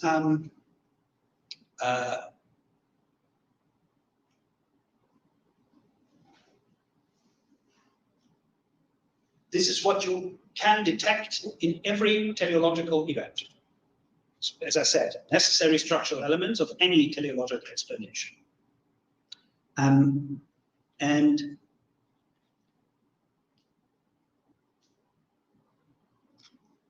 you can add B prime, or you can add D or whatever.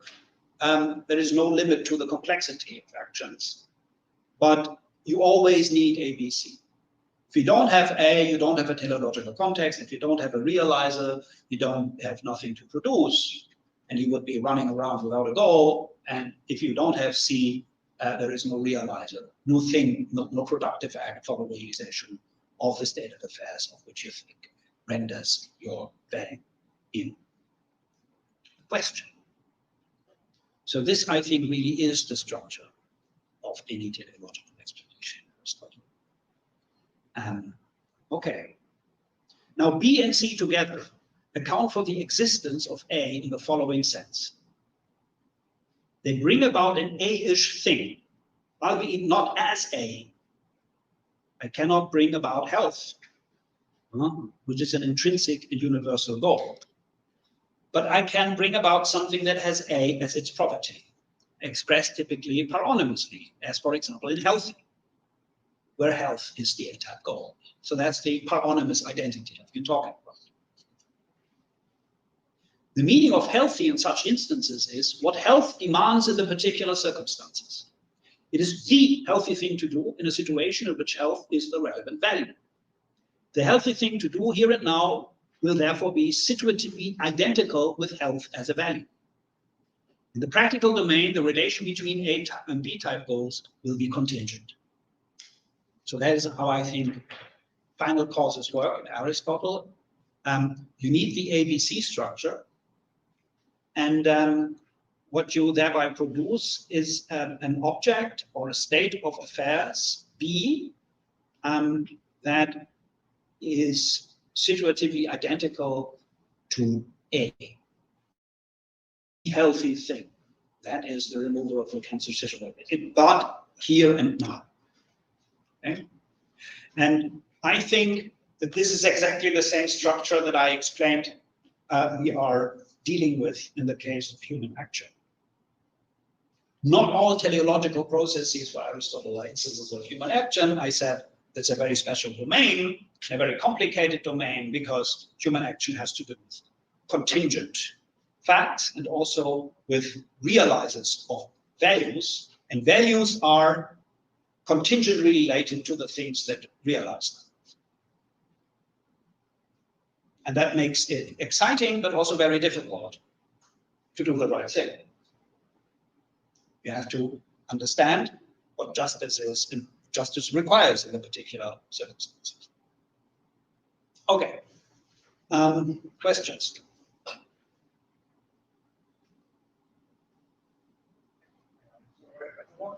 One remark, one question. So the remark that is this exactly last sentence here on the part of the main the relation between the A and B type goals will be contingent. So this is the remark. I think this fits really well what I was suggesting yesterday about the mathematics passage about those expressions that normally express modality ranging over modality, or at least not only on the status of the, let's say, this B type here, for instance, but also ranging over the relation between. Yes, it at least is very much compatible with it. Yes, yes. It's B is contingent, yes, both in the way that it exists, but it cannot exist as well as an identity, but it's also contingent in the sense that as a principle that brings about pain, it could be replaced by a different thing. Yes. Okay, so I agree with that. Yes. Go on. And my questions are more general. I believe you mentioned not really everything you said in this second half. But then one question that came up with my mind is how this threefold structure we have here, the A being universal and the B and C being particular effects in the world, how this coheres with a reminder of something has in physics to key about some sort of homogeneity norm for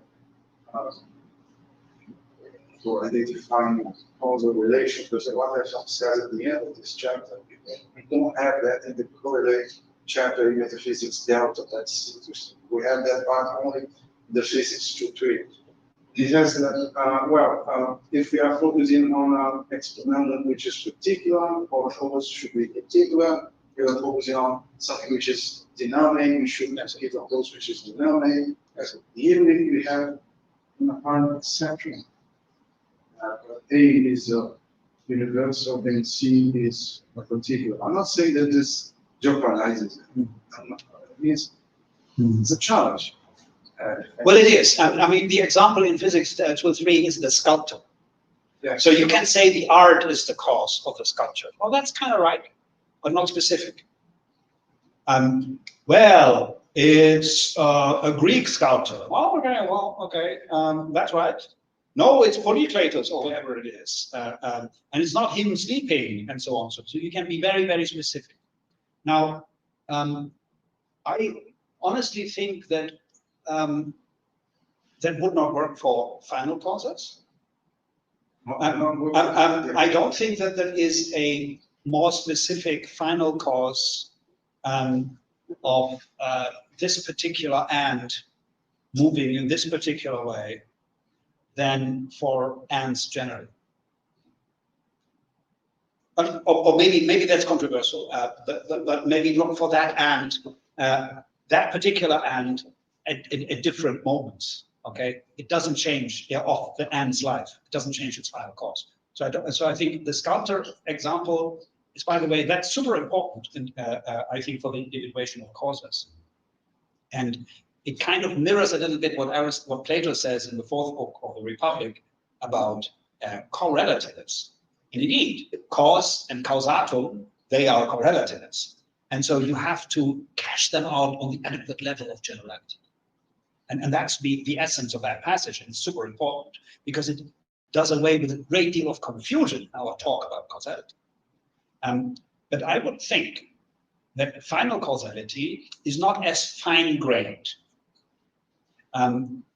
It just works very differently from efficient causality, which is the primary example that Aristotle discusses with the sculptor case. And also, she knows in the physics that the final cause is something that he has to argue for. So he has chapters where he says, actually, this thing exists. So he's a realist about final causes, but that's not okay. I think what he says about the co-specificity of cause and effect is compatible with what he says about final causes, but it doesn't apply in the same way. You know, I mean, maybe you think that the passage at the end of 1:6 of the Nicomachean Ethics, where Aristotle says, well, you know, the doctor doesn't think of health, he thinks about how to make this particular patient healthy, would be an instance of it. But that, I think, is contradicted by what we have here in the example. The doctor aims at health. Only health can explain why it's good. The particular health of this patient here and now can only explain what I do by virtue of being entailing a universal law. So I think that we cannot one-to-one sort of square talk of final causality into that efficient causality scheme. But I have to think more about it. But that's my ad hoc response to it. I don't have an answer. Another question just thought in my mind. Maybe this is one of the reasons why Aristotle sees that final cause has something different because you are analytics 2:11 and gives too much attention to. Yeah. And I think you can still think that, well, there is some way of taking those kind of cause this compatible with this kind of homogeneity principle for the physics. In the sense that, for instance, being a shelter in general is the reason why houses. Yes.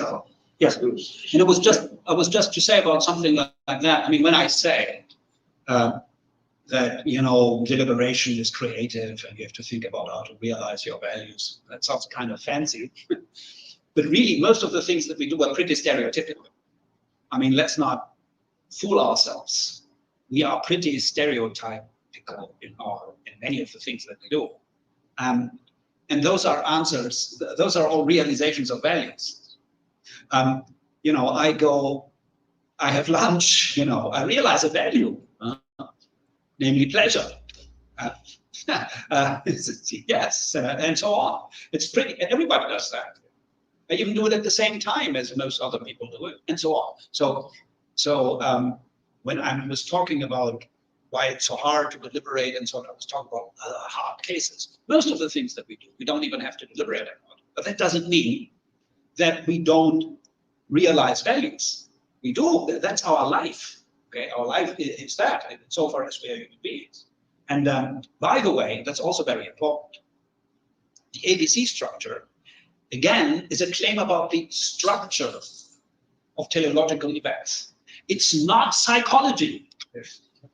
I always have a, you know, suppose we all go to a bar, okay? We go to a, and there are people who drink a lot, okay? They drink a lot of alcohol.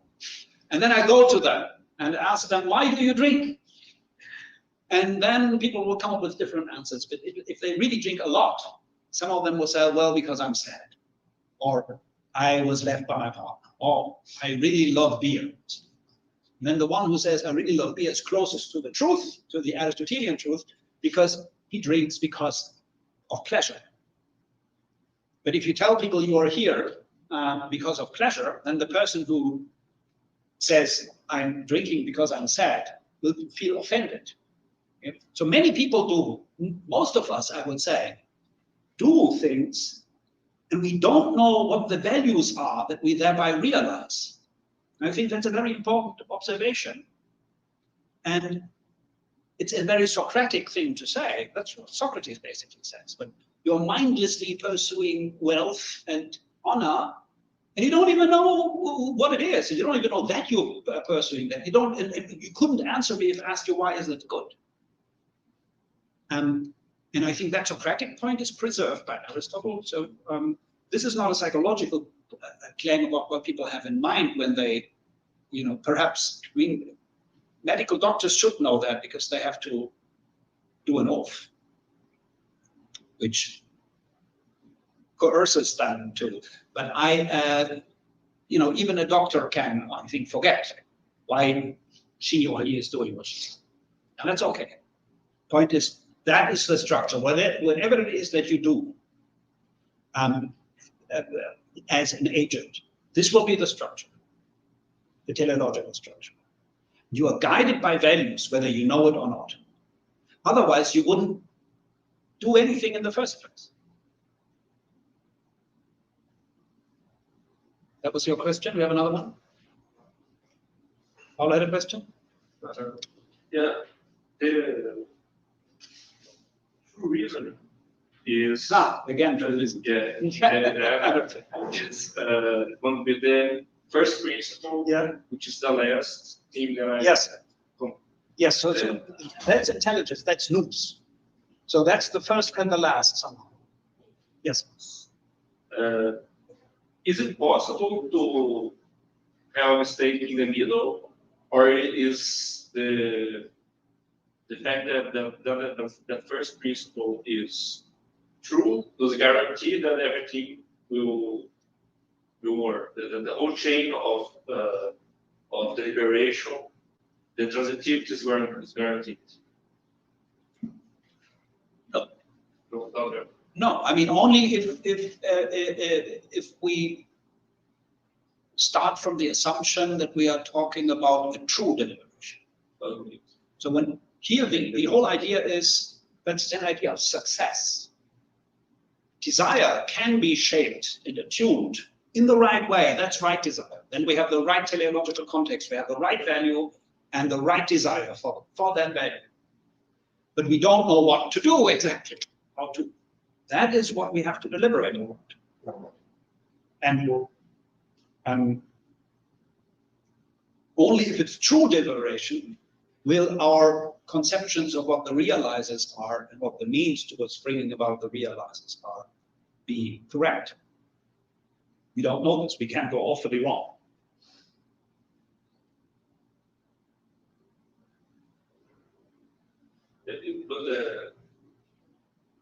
then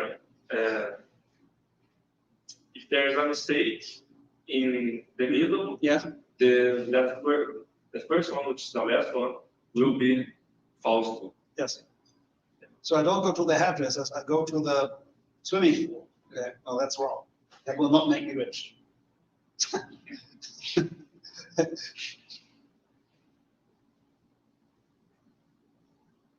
So these are quite substantial sort of claims that are presumably take some time to be ingested properly. But I think this is what Aristotle thinks about the structure of human action. And that is the setting, the framework in which human action takes place. And I want to postpone the deepened account of practical truth for tomorrow, because it's already late. And but basically, it's just the application of that structure to practical deliberation. And I think that this is quite a substantial account of practical deliberations, and it's sort of, Aristotle is actually saying quite interesting things about the structure of human action, and also about the ontology of the items that are involved. So the idea that there are values is not a trivial idea. And I do not reproduce the passages here, but Aristotle has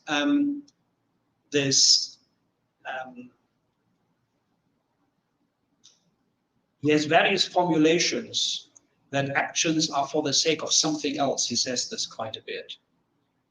And I think this is pointing towards the fact that actions, human actions, are always for the sake of some goal, which is not identical to these actions. And those goals are values. Does these commit us to some sort of Platonism or realism about abstract objects? Because to me, the only way. Yes, that's an excellent question, and I think so. You can maybe you read that as final cause to shape cause if you don't ultimately Platonic objects, identities or something like that. But Aristotle is a realist about final causes. Yeah. But the question is, Aristotle is a realist about universals too. But he's not a Platonist about them. And what then is the difference? Platonist believes that these entities are separate from the things that partake in them. You can be a realist about human values that are actually really existing universals, that really guide our behavior. They only have reality in the world because we accept them as God. Yeah. So, that is not a Platonic thought. Yeah. So, for trying to escape some subjective view of morality, we need to ground these in some sort of abstract objects or values. What else? Whatever. But it seems to me that if you don't have Platonism, another alternative that you have would be some kind of emergentist. That's the yes. So that is what people. I mean, since Alexander of Aphrodisias, that position is identified with Aristotle's position. But really, that's. But even in Alexander, that's a question. I mean, whether that is so. So basically, the emergentism of Alexander is an emergentism of natural capacities that somehow emerge from the combination of more elementary stuff. So you have a layered universe. You start with the elementary stuff. You have chemical mixtures, and on certain mixtures of chemical mixtures, some capacities supervene. That is, they emerge from that, and they have powers, causal powers, that are not reducible to the ingredients of the mixture. So they emerge. Yeah. And that's a very Aristotelian thought. Yeah. But it's a different question. The question that you are raising, or that you have been raising a minute ago, when you were raising the very interesting and pertinent question of Platonism about values. Okay.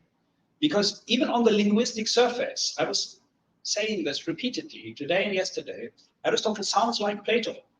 It is not the pleasant things that give you an answer to the question why something is good. It is pleasure itself. It's not to hedu, it's hedone. Now that is a very Platonic thing to say. But I think he means it, and I think he also means it in his later work. Because of this. Yeah. But that does not mean that pleasure itself exists separately from human beings, or animals for that matter, that pursue it. Pleasure is something that exists wherever you have living things doing something right in some kind, in the broadest possible sense of the term, mostly biological. So, but there is no form of pleasure that exists separately from that. So there is no justice itself. Yeah, but it's also not just a mental thing. It's exactly. Which It's not just another. No, that's right, Libo, which is why your question is so interesting. Because these things, they guide us. Yeah. If I'm right about this, they guide us. They are in a variable way. They are the structure. They endow. They are responsible for the structure of what we do. And that is interesting. How can they do that if they do not exist? Yeah. Well, they exist, but they do not exist separately from the living things that are geared towards them. That's how I would explain it. I mean, but it really is a question.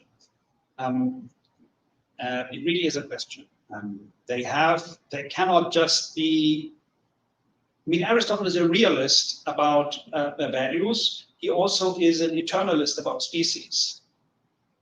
Both of these things are very important for his philosophy. So there will always be living things and human beings. And it's not a good question to ask which came before the other. So that you cannot ask, it's not a meaningful, good question in Aristotle's philosophy to ask, well, have human beings created the values as they do these days? You know, they have this talk of fictionalism. So human institutions are all fictions, but they're useful fictions and all of that. That's a very un-Aristotelian way because thinking about these things, because that presumes, without arguing for it, that they were apes and then they created these values. And then they were human beings. That's not a possible scenario of the Aristotelian picture. So you can say that there are eternal values that really exist. It's open to him to say that. And they do not exist separately. Yeah. How can they be eternal? Well, the species that accept them are eternal too. What exactly are they? Sorry? What exactly are they? Yeah, well, Yeah, that's the tough question here. yes. Yeah, and I'm not not even like that. But You're very right, and I asked myself this question, and I don't have a good answer. I mean, I can tell you what I told you, but that's about it. Sure. That's about it. When you ask the question that you just put, what exactly are they? Well, they are intrinsically good. They are values and they are real. Now, there are values independently of who I am. Yes. Independently of who we all are, no. if I am a god, I don't have a body. And if I don't have a body, bodily pleasure will not be a value for me. What is good for fishes is not good for human beings. And this also holds for the values. So Aristotle thinks that they correlate to the species. They are not completely independent. And are fortiori not separate. Yeah. It's because I'm interested in positive religion, and there is the moral argument for God's existence. And I think this debate is very important for this argument. So I try to ground it in God, because I don't see how you can ground me apart from God. So like, this is why I'm asking.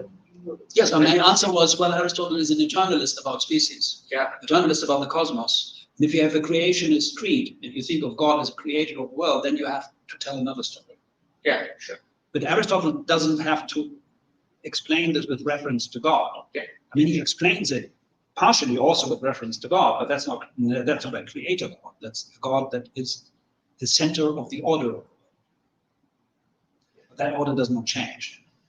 And so these values exist because they are ontologically dependent on the species and definitionally also on the species whose values they are. So they are relative. There's only one thing that is good relatively for all and non-relatively per se, independently of any species, and that is God in Aristotle's axiology. So other goods, even intrinsic goods, are species dependent.